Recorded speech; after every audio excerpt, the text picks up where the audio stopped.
이 시간 오늘 우리에게 주시는 하나님의 말씀 함께 보겠습니다. 시편 75편 1절로 10절입니다. 좋은 소식 하나 알려드리면요. 6월 5일, 6일, 7일 6월 첫째 주 수목금 저녁에 우리 크리스팀 선교사님 크리스티김 제가 발음이 안 되네요.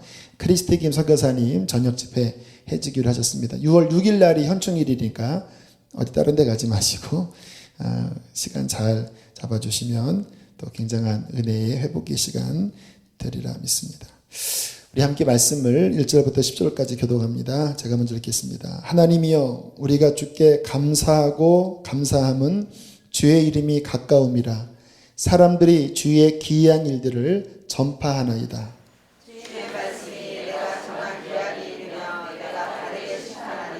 땅의 기둥은 내가 세웠거니와 땅과 그 모든 주민이 소멸되리라 하시도다.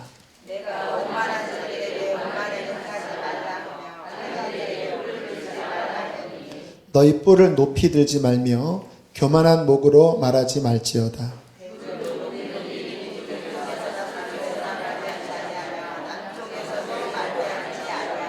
오직 재판장이신 하나님이 이를 낮추시고 저를 높이시느니라.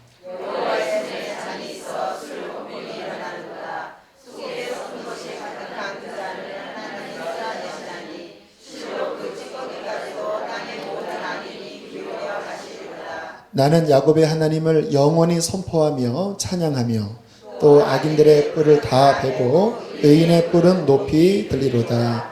아멘. 김재구 교수님 나오셔서 헌금을 위해서 기도해 주시고 말씀을 전해 주시겠습니다. 우리 사랑과 격려의 박수로 맞이하겠습니다.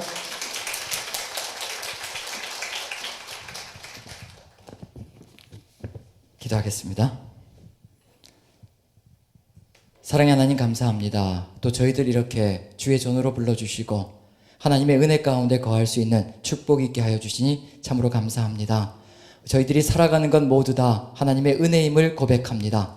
호흡하는 것조차도 우리 힘으로 할 수 없고 우리가 살아가며 모든 것 하나하나가 주님의 은혜와 능력으로 살아가는 것임을 고백하며 오늘 이 시간도 주님 주시는 힘과 능력으로 하나님의 말씀을 깨달으며 걸어갈 수 있도록 축복하여 주시옵소서. 오늘 주님께 간구하기는 우리의 생명 모두가 주님 것임을 고백합니다. 그리고 하나님의 말씀 가운데 머리를 조아리고 하나님의 말씀을 받들고 하나님의 뜻을 그대로 이루어가는 삶이 되기를 소망합니다. 오늘 이 시간에도 아버지 저희들의 마음을 모아서 주님께 물질을 올려드렸습니다. 하나님께서 귀하게 받아주시며 귀하게 사용하여 주시어서 하나님 나라 위하여 정말 복되게 쓰임받을 수 있도록 인도하여 주시옵소서. 우리의 물질뿐만 아니라 우리의 마음도 받아주시어서 하나님과 온전히 하나 되어 이 땅을 온전히 주님의 땅으로 만들어가는 귀한 사명을 감당할 수 있도록 복의 복을 더하여 주시옵소서. 이제 시작합니다. 아버지 우리 하나님께서 함께하여 주셔서 성령의 역사로 붙들어 주시어서 하나님의 말씀이오니 하나님께서 풀어 해석하여 주시옵소서.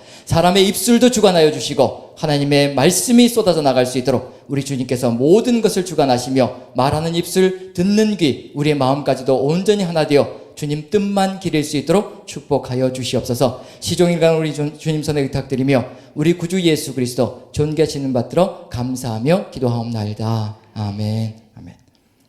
할렐루야. 예, 잘들 지내셨죠? 예, 일주일 동안 뵙고 싶었는데 웃으시는 분들은 벌써 이게 마음속에 억지로 나왔다는 그런 느낌이 들기도 하고요.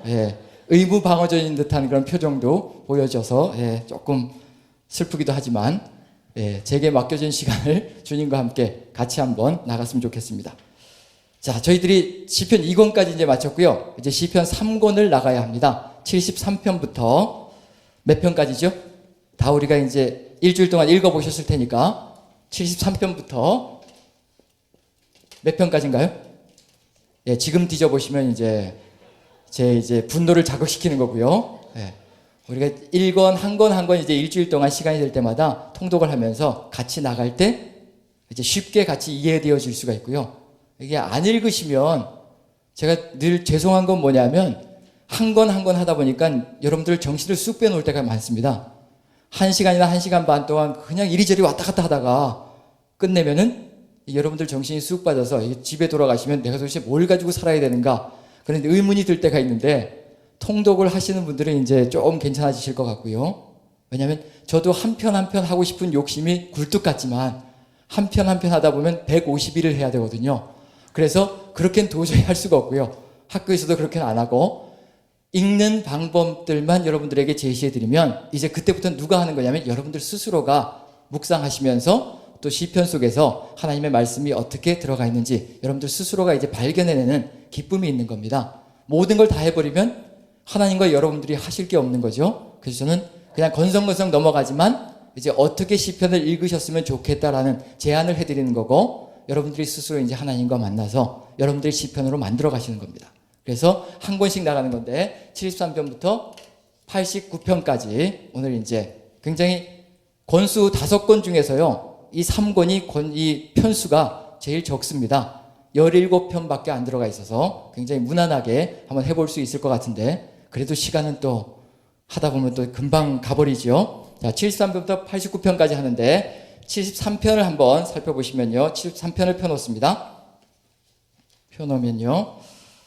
우리가 전에 시편 전체 개론을 할 때 다루었던 부분인데 시편 73편은 처음에 1, 2, 3절만 한번 읽어봅니다. 1, 2, 3절 같이 읽습니다. 시작. 하나님이 참으로 이스라엘 중 마음이 정결한 자에게 선을 행하시나 나는 거의 넘어질 뻔하였고 나의 걸음이 미끄러질 뻔하였으니 이는 내가 악인의 형통함을 보고 오만한 자를 질투하였음이로다. 이미 말씀드렸듯이 여기서 뭐가 깨지고 있나요? 1, 2, 3절만 읽어보아도 뭔가 깨지는 게 있습니다. 예, 뭐가 깨지고 있죠?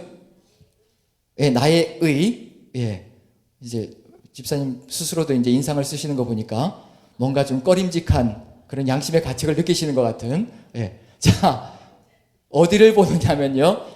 72편을 보고 73편을 보면 이제 어떤 의미가 있는 것인지 느껴볼 수가 있습니다. 72편은 저번에 뭐라고 말씀드렸느냐 하면 솔로몬의 기도라고 되어 있죠.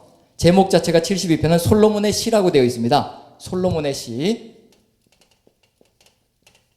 시라고 되어 있고요. 그 다음에 솔로몬의 시가 끝난 다음에 72편이 끝난 다음에 누구의 기도가 끝난다고요? 예, 이새의 아들 다윗의 기도가 끝나니라. 그래서 72편은 어떤 의미를 가지고 읽어줄 필요가 있느냐면 이제 다윗이 자신의 생을 마감하면서 이제 후세에게 유언을 하고 삶을 끝내는 것으로 그래서 72편 속에는 다윗의 유언이 들어가 있는데 이 유언은 무엇일 것이냐? 자신의 삶 속에서 이루어야만 했는데 이루지 못했던 것. 1권에서는 이렇게 복습 안 하고 사는 세상이면 참 좋겠는데 1권에서는 무엇이 중심이 되는 이야기라고요? 여호와의 율법. 그 다음에 2권에서는 피난처, 여호와께로 피하는 것, 즉 시온 산성, 성전으로 피하는 것.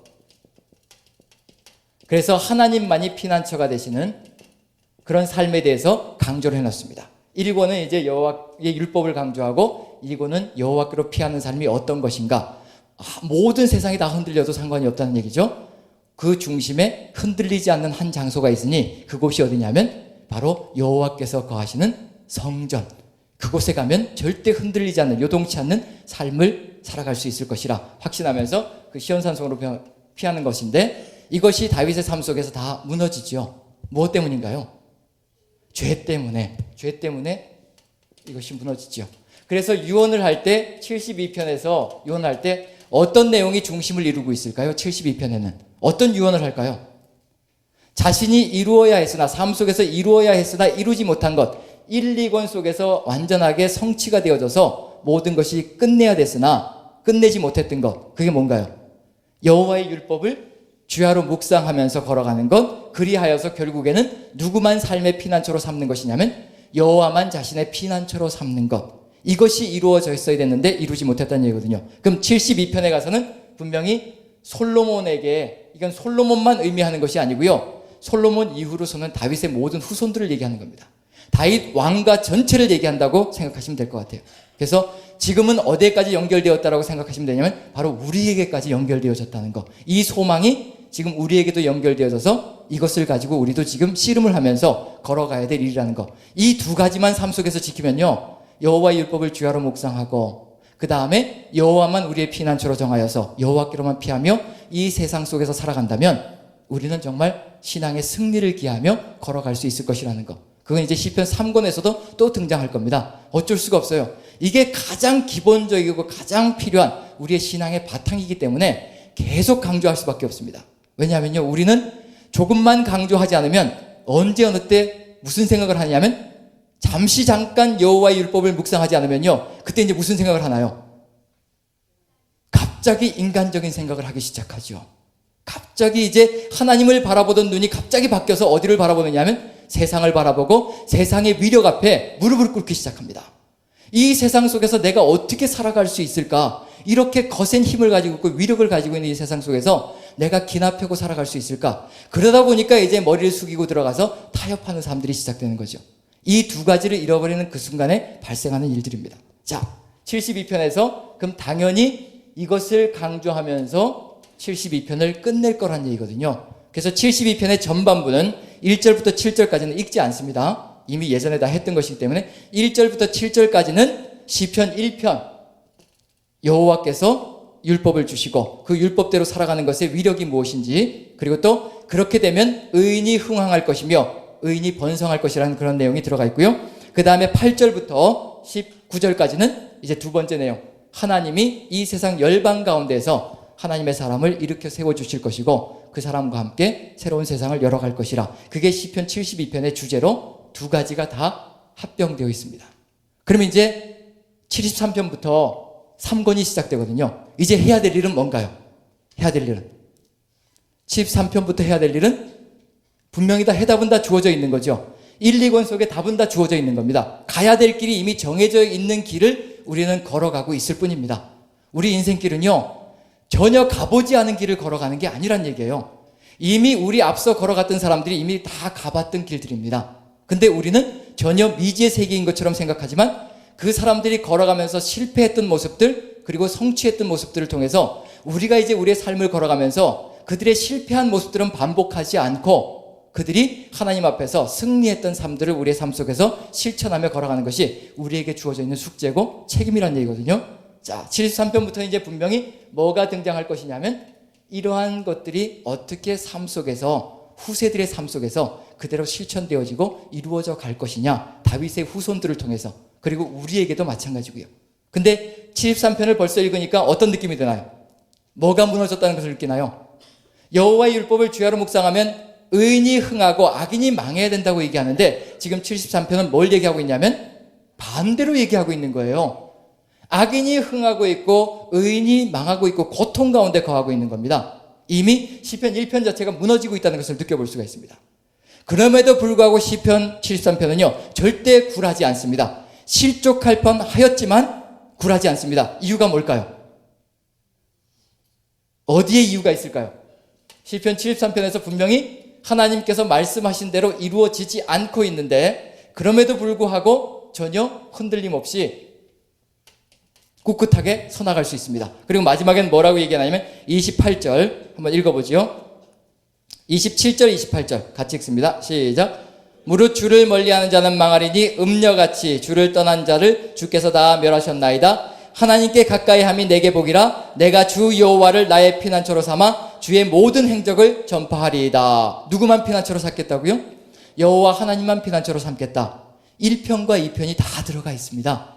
그럼에도 불구하고 1편의 신앙이 다 흔들렸음에도 불구하고 오직 여호와 하나님만 나의 피난처가 될 것이라. 이 신앙이 어디에서 가능하게 된 것이냐면 바로 16절부터 19절까지입니다. 바로 이것으로 인해서 설 수 있고 다시 일어날 수 있는 힘이 되었습니다. 같이 한번 읽어보죠. 시작. 내가 어쩌면 이를 알까 하여 생각한즉 그것이 내게 심한 고통이 되었더니 하나님의 성소에 들어갈 때에야 그들의 종말을 내가 깨달았나이다. 주께서 참으로 그들을 미끄러운 곳에 두시며 파멸에 던지시니 그들이 어찌 그리 갑자기 황폐되었는가. 놀랄 정도로 그들은 전멸하였나이다. 해답을 어디에서 얻었다고 얘기하고 있나요? 누구의 성소요? 하나님의 성소. 즉 성전이라는 의미죠. 하나님의 성전에 들어갈 때야 해답을 얻었다고 얘기합니다. 그럼 이제 성전이 있느냐 없느냐는 뭐가 판가름 나는 건가요? 내 삶의 성전이 나의 중심으로 있느냐 아니냐가 뭐가 판가름 난다는 얘기인가요? 내가 망하느냐 흥하느냐, 바로 그겁니다. 내가 죽느냐 사느냐가 결정되는 게 뭐냐면 내 중심에 하나님의 성전이 존재하느냐 아니냐에 따라서요, 내가 죽느냐 사느냐가 결정되는 겁니다. 교회를 중심으로 살아가고 있느냐 아니면 교회가 내 변두리가 되어서 살아가고 있느냐, 이건 우리가 살고 죽는 길이 결정되어져 있는 겁니다. 인생에서 해답을 얻는 길은요, 우리 사람들에게는 전혀 해답이 없습니다. 어디에만 해답이 있느냐면 오직 하나님께만 해답이 있거든요. 그 하나님께만 해답이 있다는 것을 믿고 확신하면서 이 교회를 중심으로, 하나님의 말씀이 쏟아져 나가는 교회를 중심으로 우리의 삶이 만들어져 있다면요, 우리는 어떤 시험과 시련 가운데서도 든든하게 일어설 수 있는 힘을 갖는 겁니다. 그런데 이 교회가 성전이 변두리가 되어 있으면요, 우리는 언제 어느 때 무너지고 쓰러질지 알 수가 없다는 얘기입니다. 그래서 여러분들의 삶을 한번 돌아보십시오. 정말 하나님의 교회가 내 삶의 중심이 되어져 있는지 아니면 부수적인 것이 되어져 있는지, 내가 직장 다니는 일이 주업이 되는 것이고 그리고 교회 일은 부업이 되는 것이고 이렇게 되어져 있는지, 아니면 아무리 내가 직장 생활을 더 오랜 시간 거기서 할지라도 직장 생활은 부업이고 내 주업은 하나님의 교회를 중심으로 하나님의 뜻을 이루어가는 것이다라고 생각하고 계시는지, 여기에 따라서 많은 것이 달라질 수가 있습니다. 직장을 소홀히 하라는 말씀이 아니고요, 하나님의 교회가 중심이 되어서 하나님의 말씀이 내 삶을 좌우하기 시작하면요, 직장에 가서도 최선을 다할 수가 있습니다. 사람들이 나를 해코지 하려고 하고 나에게 일거리를 몰아주고, 감사하게도 나에게 자꾸 몰아주고 이럴지라도 불평하고 탄식하기보다는 하나님께서 나에게 또 다른 기회를 주시려고 이러시나 보다, 해석하는 눈이 달라지는 겁니다. 보는 눈이 달라지는 거예요. 무엇이 중심이 되어져 있느냐에 따라서 우리는 삶의 길들이 완전하게 달라질 수가 있습니다. 시편 73편에서요, 이 사람이 삶의 정황은 형편이 없습니다. 자기의 삶은 완전히 무너지는 것 같고 악인들은 잘 되는 것 같고, 이런 상황 속에서도 견딜 수 있고 힘을 낼 수 있고 다시 한 번 더 능력을 받고 일어날 수 있는 건 어디냐면 바로 하나님의 성소에서 하나님의 말씀을 듣고 하나님의 뜻을 다시 한번 되새기고 하나님께서 말씀하시는 것이 진정한 진실이라는 것. 왜냐하면 악인들은 망한다라고 말씀하셨거든요. 그게 누구의 말씀이냐면 하나님의 말씀이라는 겁니다. 악인들은 망한다라고 말씀해 놓으셨으면 반드시 망하게 되어 있습니다. 우리가 눈으로 보기에 그들이 지금 흥하는 것 같고 잘 되는 것 같이 보일지 모르지만 그것은 착각일 뿐이고, 하나님은 이미 그 사람 인생을 받지 않으셨다는 얘기거든요. 하나님의 손 안에서 이미 끝장난 인생입니다. 그걸 부러워하고 그걸 샘내면서 따라갈 이유는 하등이 없다는 얘기입니다. 하나님의 성전이, 하나님의 성소가 우리의 중심이 되어 있으면요, 그때부터 우리의 모든 시각이 달라지기 시작합니다. 이게 73편의 시작입니다. 그런데 문제는 뭐냐면요, 74편으로 나오면 이제 이게 문제가 시작되는 겁니다. 이게 시편 3권이 우리에게 제시하고 있는 문제점입니다. 자, 74편을 봅니다. 성전이 얼마나 중요한 것인지 73편에서 얘기해 놓고요, 73편에서 이걸 때려버리기 시작합니다. 자, 같이 한번 읽어봅니다. 1절부터 10절까지, 9절까지 읽는데요, 제가 한 절 읽고 여러분들이 한 절 읽고 도대체 무슨 일이 발생했는지 제가 먼저 읽습니다. 하나님이여, 주께서 어찌하여 우리를 영원히 버리시나이까? 어찌하여 주께서 기르시는 양을 향하여 진노의 연기를 뿜으시나이까?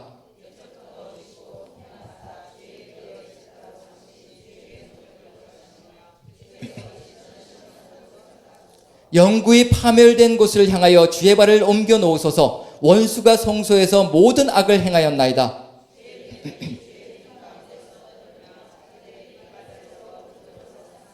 그들은 마치 도끼를 들어 삼림을 베는 사람 같으니이다. 주의 성소를 불사르며 주의 이름이 계신 곳을 더럽혀 땅에 엎었나이다.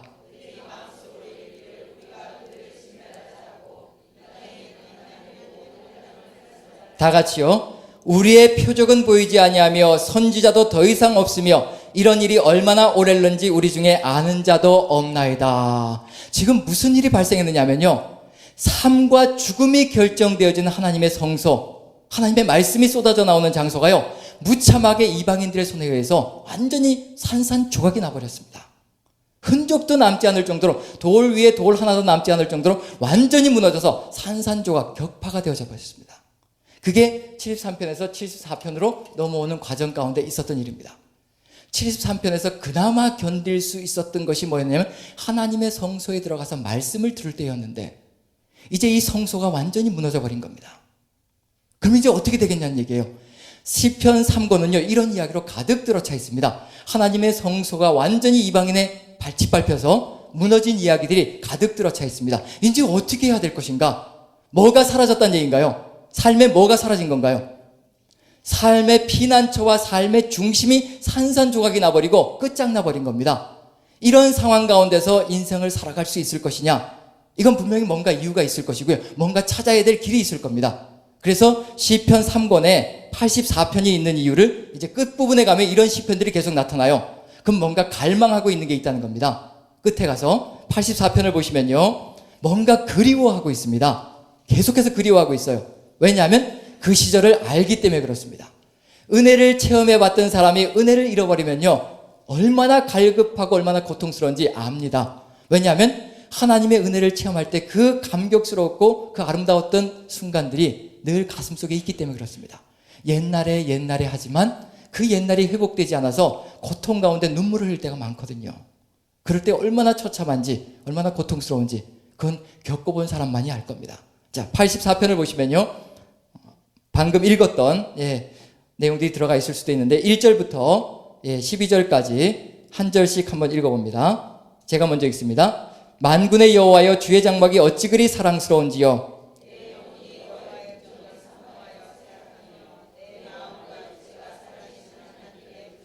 나의 왕 나의 하나님 만군의 여호와여 주의 제단에서 참새도 제 집을 얻고 제비도 새끼들 보금자리를 얻었나이다. 주께 힘을 얻고 그 마음에 시온의 대로가 있는 자는 복이 있나이다.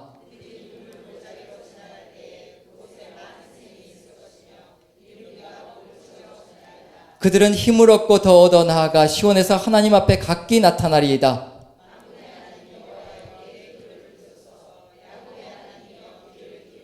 우리 방패이신 하나님이여 주께서 기름 부으신 자의 얼굴을 살펴보옵소서.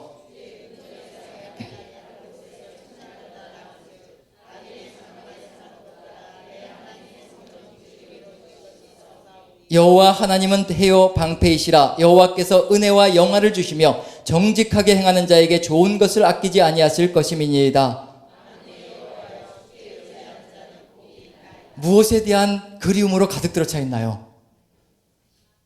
성막, 성전, 즉 하나님이 계시는 성전을 향한 간절한 그리움으로 가득 들어차 있습니다. 어떤 그리움을 표출하고 있냐면요. 그곳에서 하나님의 성전에서는 제비도 참새도 보금자리를 얻고 그들도 평안을 누린다는 겁니다. 이 세상에 인간 외에 다른 피조물들도 그곳에 가면 안락하게 안심하고 그곳에 거할 수 있는 장소가 된다는 얘기입니다. 오죽하면은 다른 곳에서 첫날보다 어디에서 한날이 더 좋다고요? 주예전에서의 한날이 더 좋습니다. 여러분들은 어떠신가요? 세상 속에서 첫날이 좋으신가요? 아니면 하나님의 교회에서 하루가 더 좋으신가요? 입술에 침 바르시고 그 다음에 주의 집에서 교회에서 문지기로 있는 것이 더 나으신지 이제 아멘이 좀 늦죠. 이 정도로 지금 이 사람은요 뭐에 대한 그림으로 가득 들어차 있냐면요 그곳에서 차라리 내가 문지기로 있어도 좋다. 가장 하찮은 일을 해도 좋다는 겁니다. 그곳이 하나님의 집이라면 내가 무슨 일을 해도 좋다는 겁니다. 오늘도 식사를 맛있게 했는데요. 이제 여기에서 요리사가 되어도 좋고요. 다른 사람의 식사를 대접하고 설거지를 해도 좋다는 겁니다. 여기가 하나님의 집이기 때문에 그런 그리움들이 가득 들어차 있다는 얘기거든요. 지금 이런 그림이 가득 들어차 있다는 얘기는 뭐냐면 잃어버리고 싶지는 않았으나 잃어버렸다는 얘기입니다. 이게 또 80 몇 편을 보시면 87편에도요. 이런 내용들이 들어가 있습니다. 1, 2, 3절만 한번 읽어보죠. 1, 2, 3절 87편 같이 시작. 그의 터전이 성산에 있으며 여호와께서 야곱의 모든 거처보다 시온의 문들을 사랑하시는도다. 하나님의 성이여 너를 가리켜 영광스럽다 말하는도다.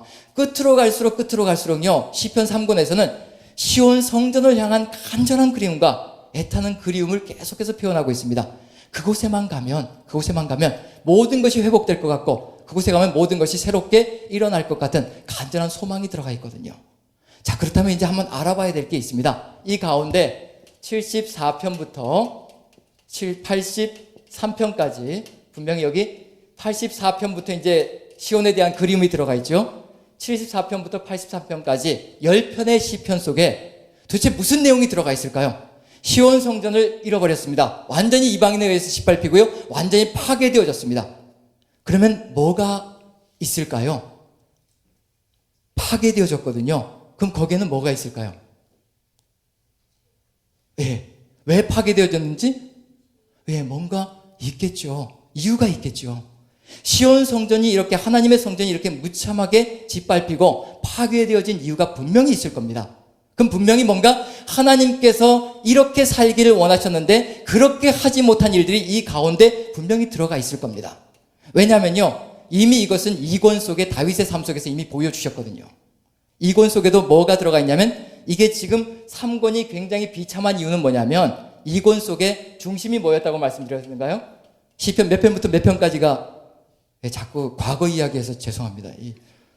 일주일 전이면 되가건데 이제 어제 것도 기억을 잘 못하는데 되가거 거 46, 47, 48 자꾸 이렇게 저만 기억하고 있는 것 같아서, 왜냐면 이게 이러다가 또 서로 상처받을까봐 제가 미리 얘기하겠습니다.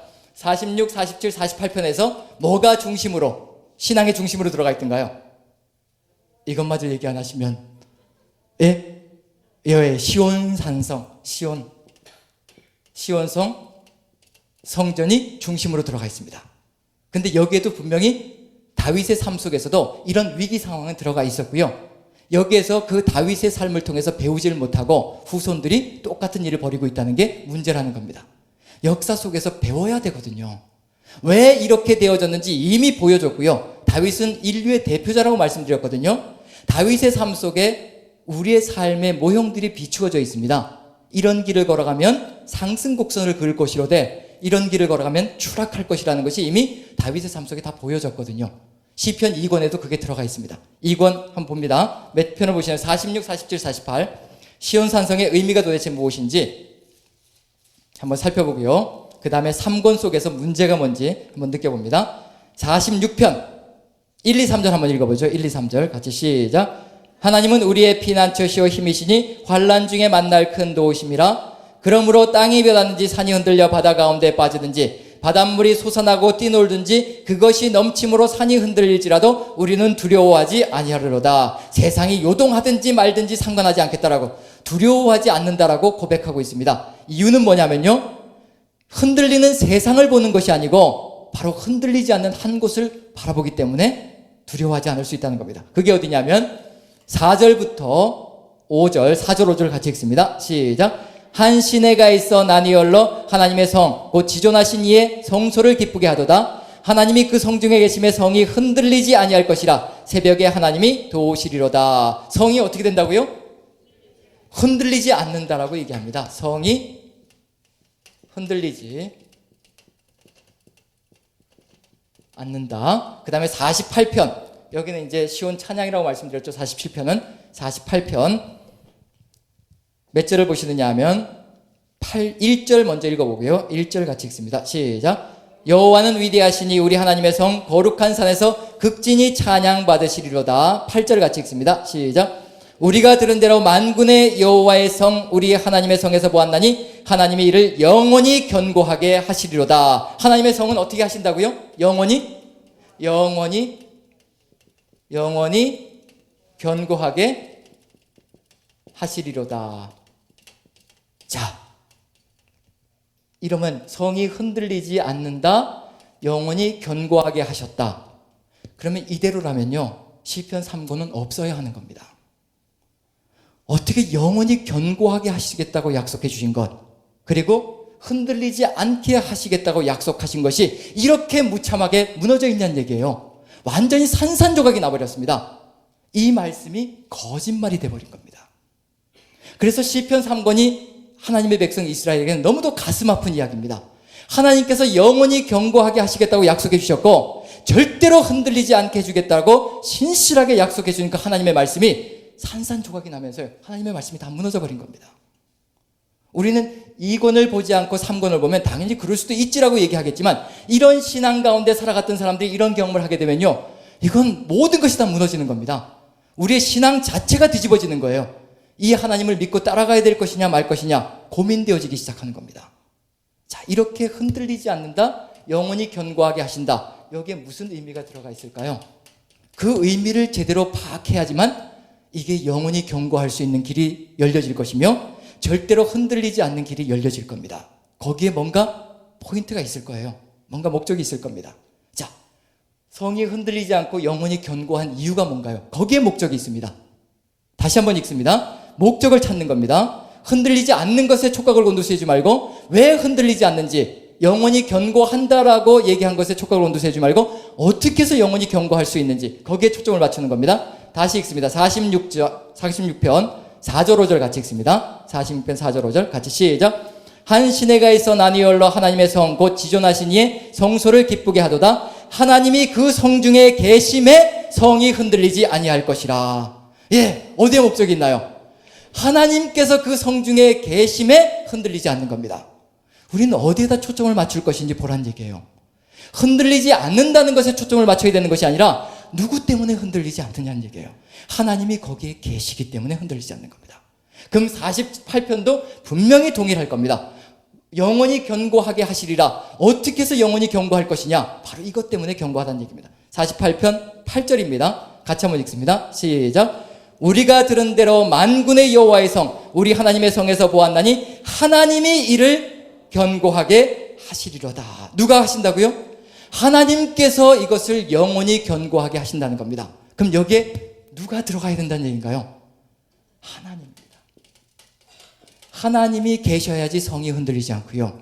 하나님이 계셔야지 영원히 견고할 수가 있는 겁니다. 그럼 이제 무엇만 잃어버리면 끝장나버린다는 얘기인가요? 하나님만 잃어버리면요, 이 건물은 무너지는 건 시간 문제일 뿐입니다.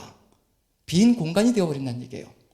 교회가요, 하나님이 계시지 않으시면요, 성령이 내주하시는 성전이 되지 않으면요, 교회는 건물은 아무 소용이 없습니다. 나중에 그곳에 술집이 들어오면 술집이 되는 거고요, 그리고 또 춤추는 장소가 되면 춤추는 장소가 되어버리는 겁니다. 거기에 무엇이 들어와 있냐에 따라서 그 장소의 이름이 결정되어지는 겁니다. 하나님이 여기에 계시기 때문에 이곳이 교회인 겁니다. 하나님이 계시기 때문에 여호와의 성이라고 이름 붙여지는 거고요. 그럼 이제 가장 중요한 건 뭐냐면요, 누구의 뜻을 따라 살아가야 된다는 얘기인가요? 하나님의 뜻을 이루는 삶을 살아가지 않으면요, 이 건물들 아무 소용없습니다. 무너지는 건 시간 문제일 뿐입니다. 그럼 이제 이렇게 견고하다라고 흔들리지 않는다라고 얘기할 때 이것이 무너질 수 있는 길이 이제 시편 51편을 보시면 여기에 또 이미 하나님께서 다 보여주셨습니다. 여기에서 벌어지고 있는 시편 3권에서 보여지고 있는 일들이 이미 시편 2권 속에서 다윗의 삶 속에서 이미 다 펼쳐지고 있거든요. 한번 읽어봅니다. 51편 제목만 한번 읽어봅니다. 제목만. 자, 같이 읽습니다. 시작. 다윗의 시 인도자를 따라 부르는 노래. 다윗이 밧세바와 동침한 후 선지자 나단이 그에게 왔을 때. 누구의 죄인가요? 다윗의 죄가 드러나기 시작합니다. 그럼 이제 모든 것이 뒤바뀌기 시작할 겁니다. 뭐가 판을 치기 시작하느냐면 하나님이라는 이름이 판을 치는 것이 아니라요, 이제 죄라는 단어가 인생을 전체를 휘감고 갈 겁니다. 그래서 1, 2, 3절을 보시면요, 4절까지만 한번 읽어봅니다. 4절까지 같이 시작. 하나님이여 주의 인자를 따라 내게 은혜를 베푸시며 주의 많은 긍휼을 따라 내 죄악을 지워주소서. 나의 죄악을 말같게 씻으시며 나의 죄를 깨끗이 제하소서. 물은 나는 내 죄가를 아오니 내 죄가 항상 내 앞에 있나이다. 내가 주께만 범죄하여 주의 목전에 악을 행하여 싸우니 주께서 말씀하실 때 의로우시다 하고 주께서 심판하실 때 순전하시다 하리이다. 죄, 죄악, 죄과 범죄, 악, 구약 성경 속에서 죄를 상징하는 모든 히브리어 단어는 여기에 다 등장하고 있습니다. 빠짐없이 등장하고 있어요. 다윗이 뭐라고 고백하냐면 내가 이 세상 사람들이 지을 수 있는 모든 죄를 다 지었습니다, 하나님. 그리고 그걸 회개하는 겁니다. 고백하는 것이고요. 그런데 이 죄로 인해서 발생되어진 사건이 뭐냐면요, 이제 마지막 부분을 합니다. 51편 16절부터 19절까지 같이 읽습니다. 16절부터 19절까지 같이 시작. 주께서는 제사를 기뻐하지 아니하시나니 그렇지 아니하면 내가 드렸을 것이라. 주는 번제를 기뻐하지 아니하시나이다. 하나님께서 구하시는 제사는 상한 심령이라. 하나님이여 상하고 통회하는 마음을 주께서 멸시하지 아니하시리이다. 주의 은택으로 시온의 선을 행하시고 예루살렘 성을 쌓으소서. 그때 주께서 의로운 제사와 번제와 온전한 번제를 기뻐하시리니 그때 그들이 수소를 주의 제단에 드리리이다. 자, 여기서 보면요, 한번 구도를 한번 그려보죠.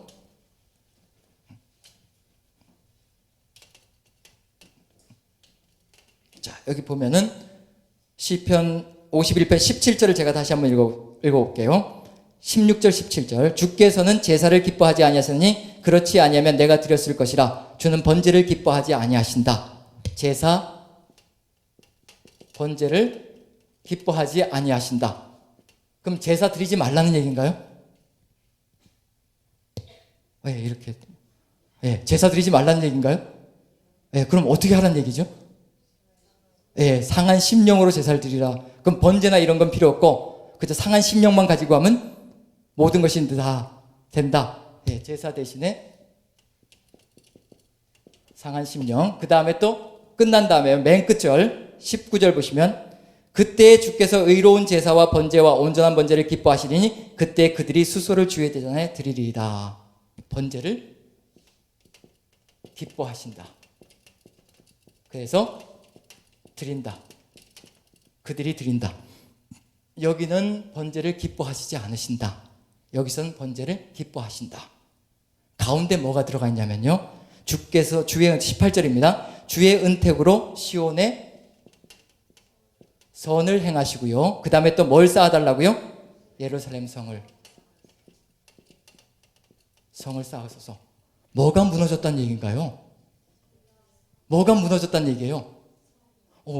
뭐가요? 시온 산성이 무너졌다는 얘기죠. 다윗이 밧세바를 간음하고 우리아를 죽였을 때 예루살렘 성이 무너진 적이 있었던가요? 없죠. 자, 그렇다면 이건 무슨 얘기일까요? 시온 산성이 흔들리지 않는다라고 46편, 47편, 48편에서 분명히 얘기했습니다. 그런데 다윗이 죄를 저지르고 난 다음에 다윗이 회개하는 기도를 보니까 시온 산성이 무너졌다라고 얘기하고 있습니다.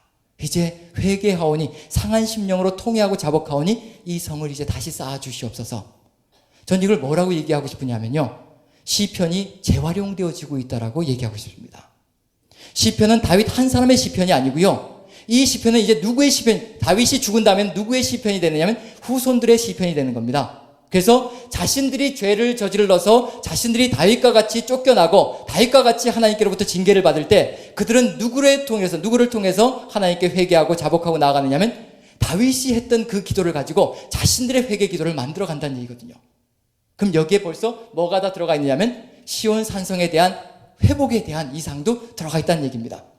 다윗이 인류의 대표자라고 하는 이유는 뭐냐면 다윗이 기도하는 그 내용들이요, 이제 누구의 기도가 되어야 한다는 것을 보여주고 있느냐면 바로 우리의 기도가 되어야 한다는 겁니다. 다윗과 함께 감사하고 다윗과 함께 회개하고 다윗과 함께 찬양하고 다윗과 함께 하나님께로 나아가고, 그런 것들이 시편을 통해서 우리가 배워야 될 삶의 모습들이고 시편이 우리에게 가르쳐주는 삶의 길이라는 얘기입니다. 자, 여기서 뭐가 등장하기 시작하느냐면 이제 죄악이 넘실거리기 시작하면, 인생의 죄악이 가득 차기 시작하면 뭐가 무너진다는 얘기인가요? 시온 산성이 무너지는 건 시간 문제라는 얘기입니다. 그 대신 회개하면 어떻게 된다는 얘기인가요? 하나님께서 또 다시 기회를 주시고 다시 또 성을 쌓아주시는 역사가 펼쳐진다는 얘기거든요. 이미 시편 51편 속에 여기에 맨 마지막 절 19절을 보면요, 그때 주께서 의로운 제사와 번제와 온전한 번제를 기뻐하시리니 그때 다윗이 수소를 드린다고 되어 있지 않고요, 그들이 수소를 주의 제단에 드리리이다. 벌써 많은 사람이 다 등장하고 있다는 얘기거든요.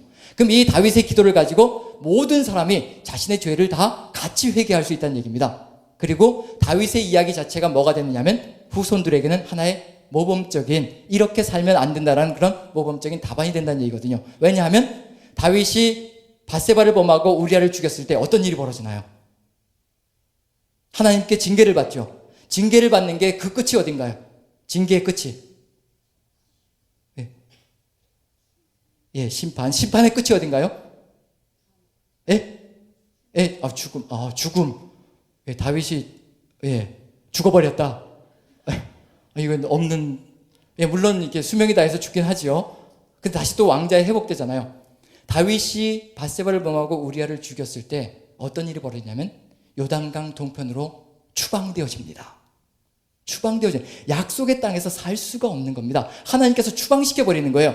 이미 그게 뭐가 되면 모형이 되는 겁니다. 이스라엘 민족도 하나님이 주신 약속의 땅에서 이런 짓을 벌였다가는 이 땅에서 살아남지 못하고 결국 다른 곳으로 추방되어질 것이라는 그리고 하나님께 자복하고 회개하고 하나님의 용서가 이루어졌을 때 다시 또 요단강을 건너서 어디로 돌아오느냐면 다시 또 하나님이 주신 약속의 땅으로 돌아온다는 얘기거든요.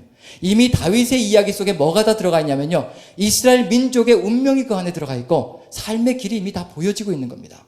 이렇게 되면 이렇게 된다. 하지만 이렇게 하면 하나님의 뜻 가운데 승리하며 걸어갈 수 있을 것이라. 다윗의 이야기는 그래서 굉장히 모범적인 우리의 삶의 길을 제시해주고 있다라고 볼 수가 있습니다. 자, 그렇다면 이제 이 시편 2권 속에서 흔들리지 않겠다, 영원히 견고하리라라고 했던 시온 성전이 무참하게 무너지는 것을 보면서, 뭐 때문에 무너지느냐면 인간의 죄 때문에 무너진다는 걸 보면서 시편 3권 속에서 이제 다윗의 후손들이 무슨 일을 하고 있다는 것을 느껴볼 수가 있나요? 분명히 시온 산성이 이렇게 무너질 수밖에 없는 이유들이 분명히 들어가 있을 겁니다. 자, 그렇다면 이제 84편부터 시작해서 시온 산성을 향한 그리움이 표출되어지고 있는 시편이 올 때까지 분명히 뭔가 그 안에 벌어진 일이 있을 겁니다. 자, 한번 몇 편으로 넘어가요? 75편으로 넘어가 봅니다. 74편까지 저희가 했으니까요. 자, 74편 먼저 끝부분 한번 읽어봅니다. 10절, 11절 한번 읽어보고요. 74편의 10절, 11절 이렇게 무참하게, 비참하게 성소가 다 유린되어지고 파괴되어졌다는 거 10절, 11절 같이 읽습니다. 시작. 하나님이여, 대적이 언제까지 비방하겠으며 원수가 주의 이름을 영원히 능욕하리이까? 주께서 어찌하여 주의 손, 곧 주의 오른손을 거두시나이까? 주의 품에서 손을 빼내시어 그들을 멸하소서. 누구를 멸해달라고 얘기하고 있나요? 예, 대적들. 자, 대적들은 누구들이죠?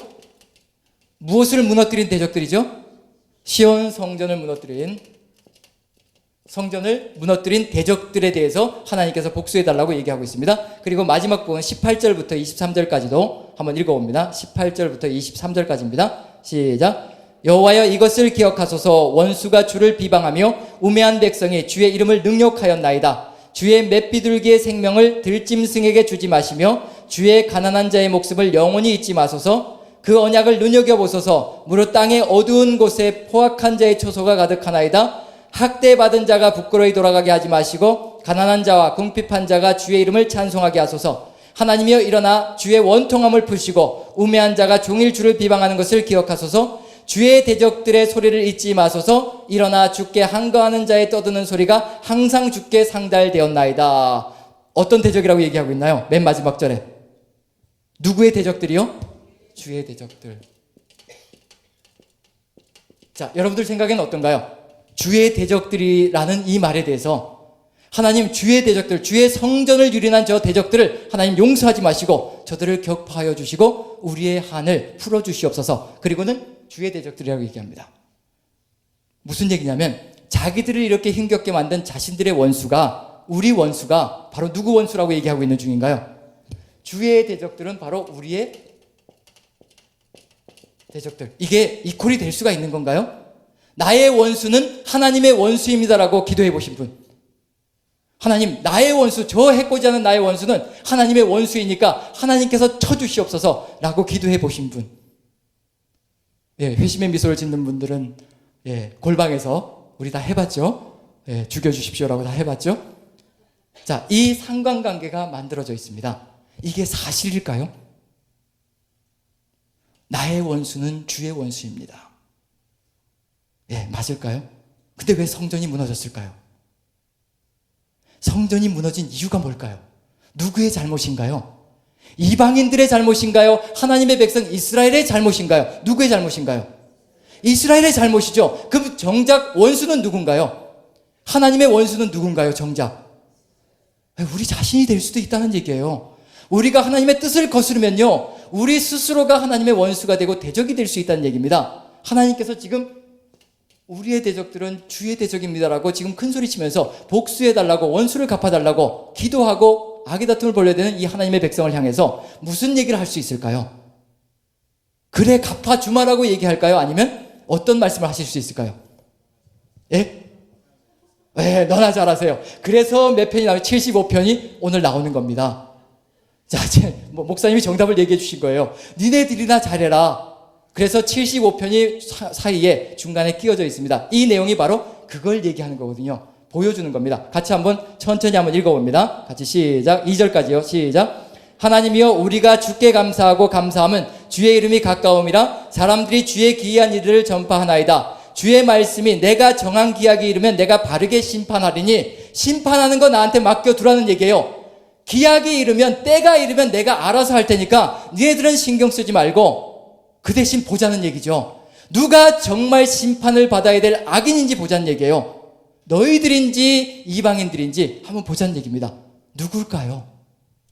네, 이제 천천히 그게 이제 증거가 드러날 겁니다. 한번 그 다음부터요. 3절부터 보시면 이제 높이고 낮추는 것이 다 하나님께 있는데 하나님은 재판장이시라는 거. 3절부터 같이 읽습니다. 시작. 땅의 기둥은 내가 세웠거니와 땅과 그 모든 주민이 소멸되리라 하시도다. 내가 오만한 자들에게 오만하게 행하지 말라 하며 악인들에게 뿔을 들지 말라 하였노니 너희 뿔을 높이 들지 말며 교만한 목으로 말하지 말지어다. 물은 높이는 일이 동쪽에서나 서쪽에서 말미암지 아니하며 남쪽에서도 말미암지 아니하고 오직 재판장이신 하나님이 이를 낮추시고 저를 높이시느니라. 여호와의 손에 잔이 있어 술거품이 일어나는도다. 속에 섞은 것이 가득한 그 잔을 하나님이 쏟아내시나니 실로 그 찌꺼기까지도 땅의 모든 악인이 기울여 마시리로다. 나는 야곱의 하나님을 영원히 선포하며 찬양하며 또 악인들의 뿔을 다 베고 의인의 뿔을 높이 들리로다. 여기 보시면 8절 보시면요. 여호와의 손에 잔이 있어 술거품이 일어나는도다. 속에 섞은 것이 가득한 그 진노의 잔입니다. 이 술거품은 진노의 잔을 하나님이 쏟아내시나니 실로 그 찌꺼기까지도 누가 다 마신다고요? 땅의 모든 악인이 마신다는 겁니다. 그런데 이제 보자는 얘기예요. 누가 정말 하나님 앞에서 악인인지 한번 살펴봐야 될 겁니다. 왜냐하면 하나님은 심판장이 되셔서 재판관이 되셔서 악인을 심판하실 거거든요. 근데 거기에 누가 걸려 들어갈 것인지 한번 보자는 얘기거든요. 자, 76편도 보시면요. 76편도 보시면 이제 6절, 7절, 8절, 9절 같이 읽습니다. 6, 7, 8, 9 같이 읽습니다. 시작. 야곱의 하나님이여 주께서 꾸짖으심에 병거와 말이 다 깊이 잠들었나이다. 주께서는 경외받을 있으니 주께서 한번 노하실 때 누가 주의 목전에 서리이까. 주께서 하늘에서 판결을 선포하심에 땅이 두려워 잠잠하였나니 곧 하나님이 땅의 모든 온유한 자를 구원하시려고 심판하러 일어나신 때로다. 땅의 모든 악인은 심판하시고 그 다음에 또 누구는 구원하신다고요? 땅의 모든 온유한 자. 여기 온유한 자라고 되어 있는 사람들은 뭐냐면 온유하다는 얘기는요. 히브리어 원어로 겸손하다는 뜻입니다. 가난하다는 뜻도 되고요. 가난하다, 물질적으로 가난하다는 뜻도 되고 또 정신적으로, 영적으로, 마음적으로 겸손하다는 의미가 들어가 있습니다. 그래서 가난한 것과 겸손한 것이 왜 같이 가는 단어가 되느냐 하면 히브리어로 가난한 사람이 교만할까요? 겸손할까요? 네, 겸손할 수밖에 없죠. 왜냐하면 가진 게 없으니까.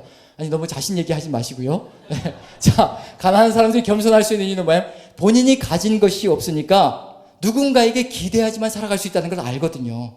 자기 스스로의 힘으로 살 수 없다는 것을 인정하는 사람들입니다. 그런데 부유한 사람들은 뭐냐면 자신이 가진 것만으로도 충분하다고 큰 소리 치거든요. 그래서 자신이 가진 것에 의지하면서 살아가기 시작합니다.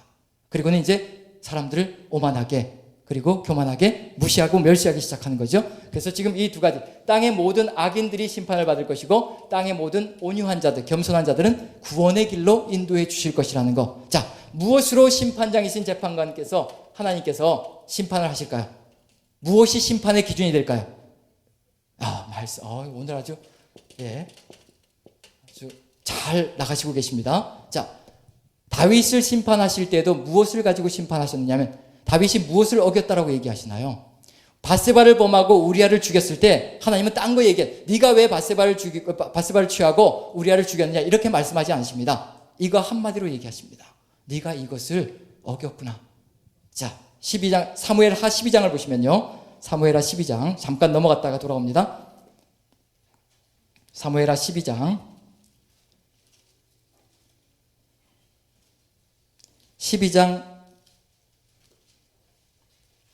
7절 8절 같이 한번 읽어봅니다. 7, 8절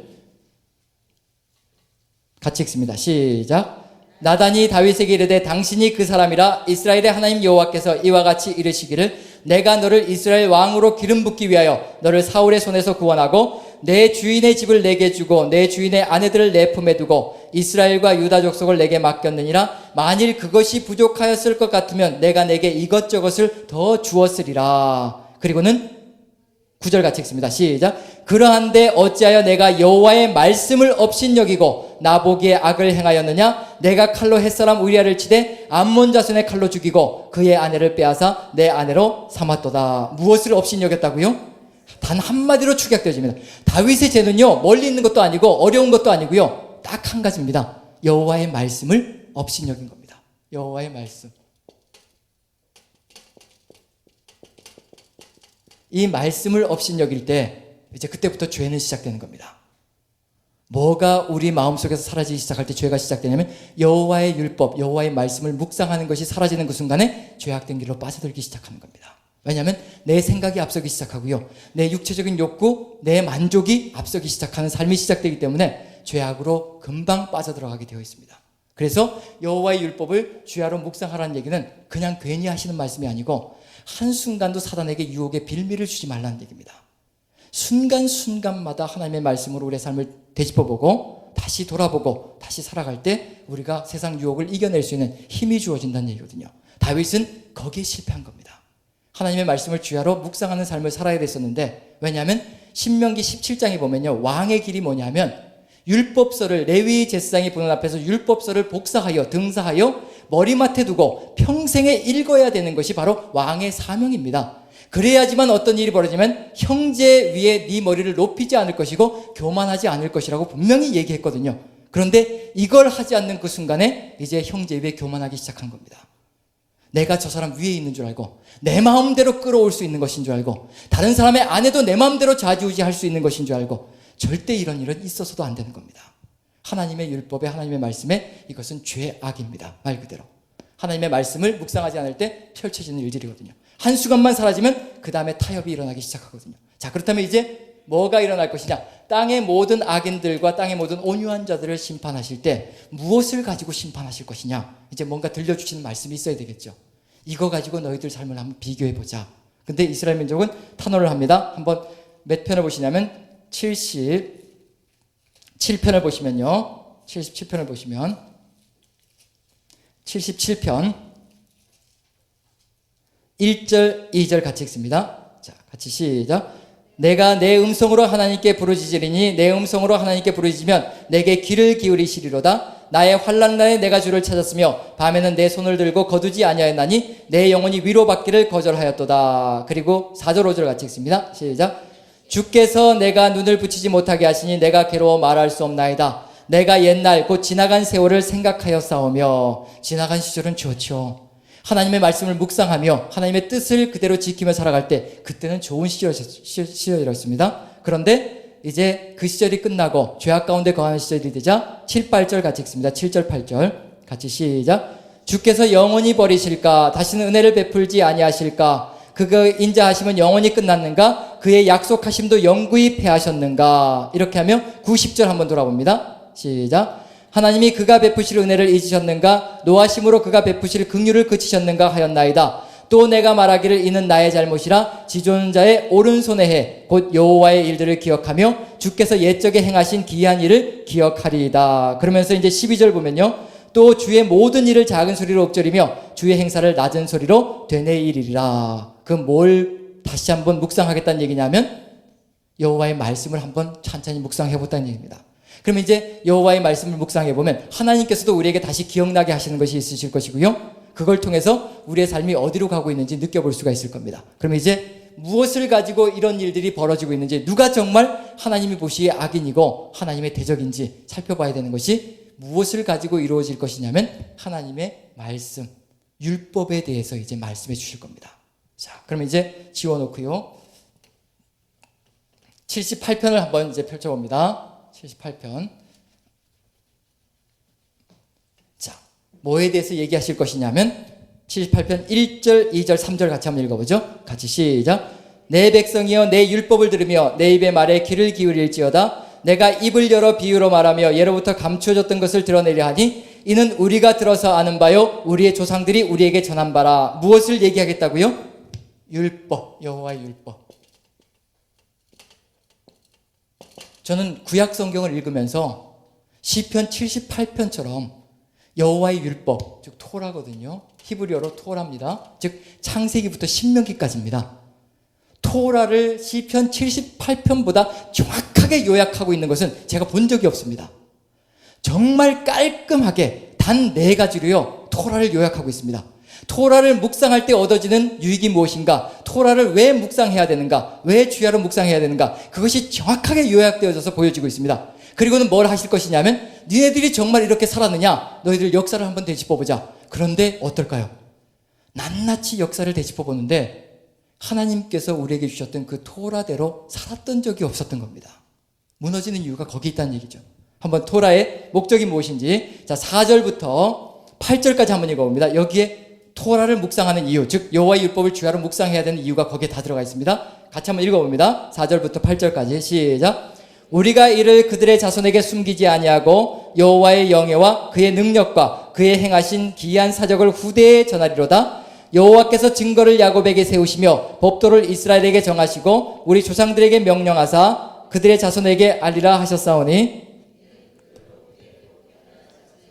알게 하고 그들은 일어나 그들의 자손에게 일러서 그들로 그들의 소망을 하나님께 두며 하나님께서 행하신 일을 잊지 아니하고 오직 그의 계명을 지켜서 그들의 조상들 곧 완고하고 패역하여 그들의 마음이 정직하지 못하며 그 심령이 하나님께 충성되지 아니한 자 되지 아니하게 하려 하심이로다. 자, 여기 첫 번째요. 4절 한번 읽어봅니다. 제가 한번 읽어볼게요. 우리가 이를 그들의 자손에게 숨기지 아니하고 여호와의 영예와 그의 능력과 그가 행하신 기이한 사적을 후대에 전하리라. 첫 번째 목적이 뭔가요? 토라를 묵상하는 목적이 뭔가요? 누가 행하신 일을 묵상한다고요? 여호와께서 행하신 일 묵상하고 그 다음에 전하는 것, 이게 첫 번째로 등장합니다. 여호와께서 행하신 일들이 토라 속에 가득 들어차 있습니다. 천지 창조부터 시작해서 이집트에서 이스라엘 민족을 구출해내시는 거요. 그 다음에 또 법을 주시고 광야에서 인도해 주시고 그 모든 내용들이 다 들어가 있습니다. 두 번째로요.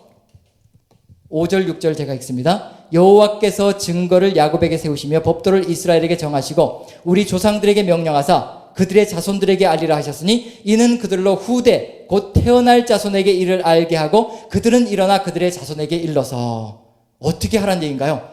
여호와께서 행하신 일을 묵상하여 뭘 하는 건가요? 그것을 대대로 전하는 겁니다. 대대로. 한 대만 전하는 것이 아니고요. 대대로 그것을 대물림하면서 여호와의 능력이 어떤 것이며 여호와가 어떤 하나님이신가를 끊임없이 전하는 겁니다. 대대로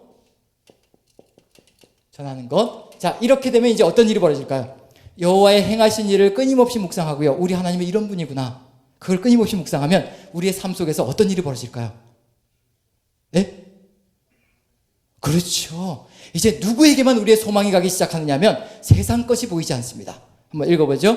7절을 같이 한번 읽어봅니다. 같이 시작. 그들로 그들의 소망을 하나님께 두며 하나님께서 행하신 일을 잊지 아니하고 오직 그의 계명을 지켜서. 누구에게만 소망을 둔다고요? 하나님께만 소망을, 오직 하나님만 바라볼 수 있고요. 하나님께만 의지를 두고 신뢰를 두고 소망을 둘 수 있는 건 어디에서 오는 것이냐면 토라를 주야로 묵상할 때 나오는 겁니다. 하나님의 말씀을 주야로 묵상할 때요, 뭐가 오냐면 우리에게 하나님의 능력이 더딥혀지는 겁니다. 우리 하나님은 이런 하나님이시구나. 우리 하나님이 이렇게 위대한 일을 하시는구나. 아무것도 없으셨는데 천지를 만드시는구나. 그리고 광야에서 죽을 수밖에 없는 인생들인데 반석을 쳐도 물이 쏟아져 나오고 하늘에서 만나가 쏟아져 내리는구나. 우리 하나님만 믿고 따라가면 어떤 일이 벌어진다는 얘기인가요? 아무것도 없는 가운데서도 죽지 않고 산다는 얘기거든요. 그 하나님을 묵상하면서 그 하나님을 보면서 뭐가 생기냐면 희망이 생기고 소망이 생기는 겁니다. 이 하나님만 믿고 따라가면 되겠구나. 그리고 이렇게 해서 결국 무엇을 하고자 하는 것이냐면요, 8절을 제가 한번 읽어봅니다. 그들의 조상들 곧 완고하고 패역하며 그들의 마음이 정직하지 못하며 그 심령이 하나님께 충성하지 아니하는 세대와 같이 되지 아니하게 하려 함이라. 누구같이 안 살게 하려고요? 불순종한 조상들 같이 살지 않게 하시려고. 이게 뭐의 목적이냐면 우리가 토라를, 하나님의 말씀을 주야로 묵상하는 목적입니다. 그럼 이 토라를 묵상하지 않으면 어떤 일이 벌어질 것인가? 이미 불을 보는 듯이 뻔한 거죠. 누구로부터 멀어지는 것이면 하나님께 소망을 두지 않는 삶이 시작되는 겁니다. 하나님을 잃어버리는 겁니다. 하나님께 소망을 두지 않으면서 하나님을 믿지 않는 삶이 시작될 거고요. 하나님을 믿지 않는 것, 거기부터 출발하는 것이 아니라 거기서부터 출발해서 이제 어디까지 갈 것이냐면 하나님이 없다라고 얘기하는 이방인과 같은 삶을 사는 겁니다. 시편 속에서 하나님이 없다라고 하는 이방인들, 그리고 하나님이 없다라고 하는 하나님의 백성들, 그 삶이 어떻게 될 것이냐? 거기서 멈추지 않는다는 얘기예요. 하나님이 계시지 않다라고 얘기하는 그 순간부터 삶 전체가 달라지기 시작하는 겁니다. 이제 아무도 나를 보는 자가 없다는 얘기거든요. 내 마음대로 살아도 된다는 얘기입니다. 내가 주인이 되어서, 내가 신이 되어서, 내가 이 세상의 모든 것이 되어서 내 마음대로 호령하며 살겠다는 의미가 바로 하나님이 없다라고 주장하는 사람들의 삶의 자세가 될 겁니다. 그런 자세로 넘어가는 일들이 이 토라를 묵상함으로 사라진다는 얘기거든요. 이 네 가지가 아마 구약 성경 속에서 토라를 요약한 가장 핵심적인 주장이 아닐까. 그게 시편에 들어가 있다는 것은 하나님께서 이 시편 속에서 이걸 가지고, 이 토라의 핵심 요소들을 가지고 이제 이스라엘 민족, 자신의 백성을 한번 비교해 보겠다는 얘기시거든요. 몇 절을 보시느냐면 9절 10절 같이 한번 읽어봅니다. 9절 10절 같이 시작. 에브라임 자손은 무기를 갖추며 활을 가졌으나 전쟁의 날에 물러갔도다. 그들이 하나님의 언약을 지키지 아니하고 그의 율법 준행을 거절하며, 벌써 뭘 버렸다는 얘기인가요? 이미 율법 준행을 버렸다라고 얘기하고 있습니다. 삶이 달라질 겁니다. 벌써 11절 같이 읽습니다. 시작. 여호와께서 행하신 것과 그들에게 보이신 그의 기이한 일을 잊었도다. 여기 이거 벌써 잊어버리기 시작하거든요. 여호와께서 행하신 일들이 무엇인지 토라를 묵상하면 다 들어가 있는데 율법을 버리는 그 순간에 무슨 일이 벌어지기 시작하면 하나님이 어떤 분인지 잊어버리기 시작하는 겁니다. 그럼 당연히 벌어질 일이 뭐냐면 뭐가 더 세게 보이냐면 하나님을 잃어버렸기 때문에요. 열방의 힘들이 더 세 보이고요. 이방 나라들이 더 위력이 강해 보이기 시작합니다. 우리 하나님이 더 세 보이시는 것이 아니라 이방 나라들, 세상 사람들이 더 세 보이는 겁니다. 돈을 가지고 권력을 가지고 휘둘러대는 사람들이 우리 눈에 더 위대해 보이고요. 더 강해 보이고 그 사람들 옆에 붙어 있지 않으면 내가 흡사 살 수도 없을 것처럼 그런 착각이 들기 시작하는 겁니다. 하나님을 잃어버리기 때문에 그런 일이 벌어진다는 얘기거든요. 우리가 지금 세상을 얼마만큼 두려워하고 있느냐, 거기에 따라서 내가 지금 어디에 서 있느냐가 분명히 드러나는 겁니다. 세상은 두려워할 필요가 없습니다. 우리 하나님의 은혜 안에 거할 때 살든지 죽든지 다 맡기는 거거든요. 거기에는 뭐도 포함되어 있느냐면요, 죽는 것도 포함되어 있습니다. 하나님을 믿고 따라간다는 것은요, 내가 사는 것, 잘 되는 것만 포함되어져 있는 것이 아니고 하나님께서 나를 지금 이 순간에 죽여버리셔도 그냥 죽을 수 있습니다라는 그 확신과 신념까지도 가지고 있는 겁니다. 왜냐하면요, 하나님은 죽이셔도 다시 살리실 수 있고 하나님의 손에 죽는 것이 세상 사람들의 손에 죽는 것보다 훨씬 낫다는 것을 우리가 신앙으로 고백할 수 있기 때문에 우리는 하나님께 우리의 목숨까지 맡기는 그 순간에요, 이제 무엇이 우리를 범접할 수가 없느냐면 세상이 우리를 범접할 수가 없습니다. 그게 누구의 삶이셨느냐면 예수님의 삶이셨습니다. 십자가 위에서 뭐라고 말씀하시나요? 마지막 숨을 거두시면서 뭐라고 기도하시느냐면 아버지 내 영혼을, 겟세마네 얘기하지 마십니다. 겟세마네에서 이제 하나님의 뜻대로 하시라고 얘기하고 십자가 위에서 마지막 기도는 뭐냐면 아버지 내 영혼을 아버지 손에 부탁하나이다. 이게 최고의 기도이고 저는 이게 최고의 신앙인 것 같아요. 무슨 얘기냐면요, 살고 죽는 것이 나를 십자가에 못 박는 저 사람들 때문에 내가 죽는 것이 아니고 하나님의 때가 되어서 내가 죽는 것이니 하나님께서 내 생명을 거두어 가시는 것이니 하나님께서 나를 받아주시면 모든 것이 다 이루어진다는 것을 믿고 확신하기 때문에 죽음까지도 누구에게 맡길 수 있느냐면 하나님의 손에 맡기는 겁니다. 제 목숨도 아버지 것입니다. 제 영혼을 받아주시옵소서. 그 기도까지 갈 때는요, 이제 세상이 무섭지 않습니다. 이제 죽는 것까지 다 맡겨버리면요, 세상이 뒤흔들리건 불경기가 와서 모든 것이 다 무너진다고 하건 상관조차 없습니다. 하나님이 나의 삶과 죽음을 다 주관하고 계시는데 뭘 두려워할 바가 있겠어요? 죽이시면 죽는 거고 살리시면 사는 거고 굶기시면 굶는 거고, 만약에 이런 결단이 서 있으면요, 세상에 무서울 게 없습니다. 세상 사람들의 물질도 무섭지 않고요, 권력도 무섭지 않습니다. 물론 끌려가서 고문당하고 이러는 것은 처참하게 괴롭겠지만, 하지만 우리 하나님은요, 고문당하는 그 순간에도 견딜 수 있는 힘을 주실 것을 믿기 때문에 지금은 우리가 감히 그 시간들을 다 견뎌낼 수 있을 것이라고 자신 있게 얘기할 수는 없지만, 하지만 그때에도 견딜 힘을 주실 그 하나님을 믿기 때문에 우리 하나님을 붙들고 걸어갈 수 있다는 얘기거든요. 그럼 여기서 우리가 살펴볼 수 있는 것은 하나님께만 의지를 두는 것이 얼마나 소중한 것인가, 그것이 이제 느껴지는 거죠. 17절 같이 읽습니다. 17절 같이 시작. 그들은 계속해서 하나님께 범죄하여 메마른 땅에서 지존자를 배반하였도다. 당연하죠. 하나님이 사라지면서, 하나님의 능력이 사라지면서 이제 배신하기 시작하는 거죠. 하나님의 말씀을 거역하기 시작하는 겁니다. 그 다음에 21절 22절 같이 한번 읽어보죠. 같이 시작. 그러므로 여호와께서 듣고 노하셨으며 야곱에게 불같이 노하셨고 또한 이스라엘에게 진노가 불타올랐으니 이는 하나님을 믿지 아니하며 그의 구원을 의지하지 아니한 때문이로다. 누구를 믿지 않는 거죠? 하나님을 믿지 않고 그의 구원조차도 의지하지 않습니다. 하나님을 신뢰하는 것이 다 사라지는 거죠. 그 다음에 40절 같이 한번 읽어봅니다. 40절 41절 같이 읽습니다. 시작. 그들이 광야에서 그에게 반항하며 사막에서 그를 슬프시게 함이 몇 번인가? 그들이 돌이켜 하나님을 거듭거듭 시험하며 이스라엘의 거룩하신 이를 노엽게 하였도다. 모든 역사를 되돌아보니까 다 뭐밖에 없나요? 순종한 것보다 뭐밖에 안 보이나요? 불순종하고 거역한 것들이 가득 들어차 있습니다. 그 다음에 56절도 한번 읽어봅니다. 56절 57절 같이 시작. 그러나 그들은 지존하신 하나님을 시험하고 반항하여 그의 명령을 지키지 아니하며 그들의 조상들 같이 배반하고 거짓을 행하여 속이는 활같이 빗나가서, 여기 또 어떻게 됐나요? 누구처럼 안 되게 하려고 토라를 묵상하라고 말씀하셨던가요?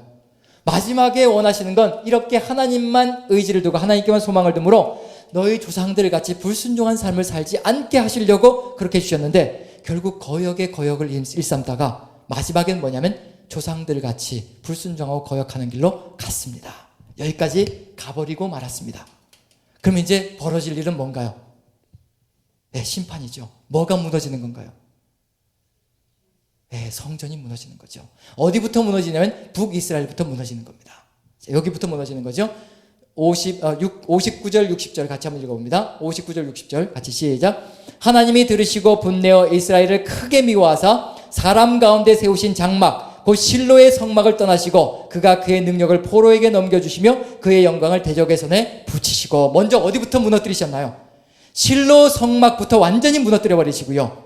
그 다음에 이제 누구에게 기회를 주시느냐 하면 북이스라엘이 무너진 거니까 실로 성막이 무너졌다는 건 뭘 대표하는 것이냐면 북이스라엘의 성전이 무너졌다는 것을 대표하는 겁니다. 그 다음에 이제 어디에 희망을 두시는 건가요? 이제 남은 건 어딘가요?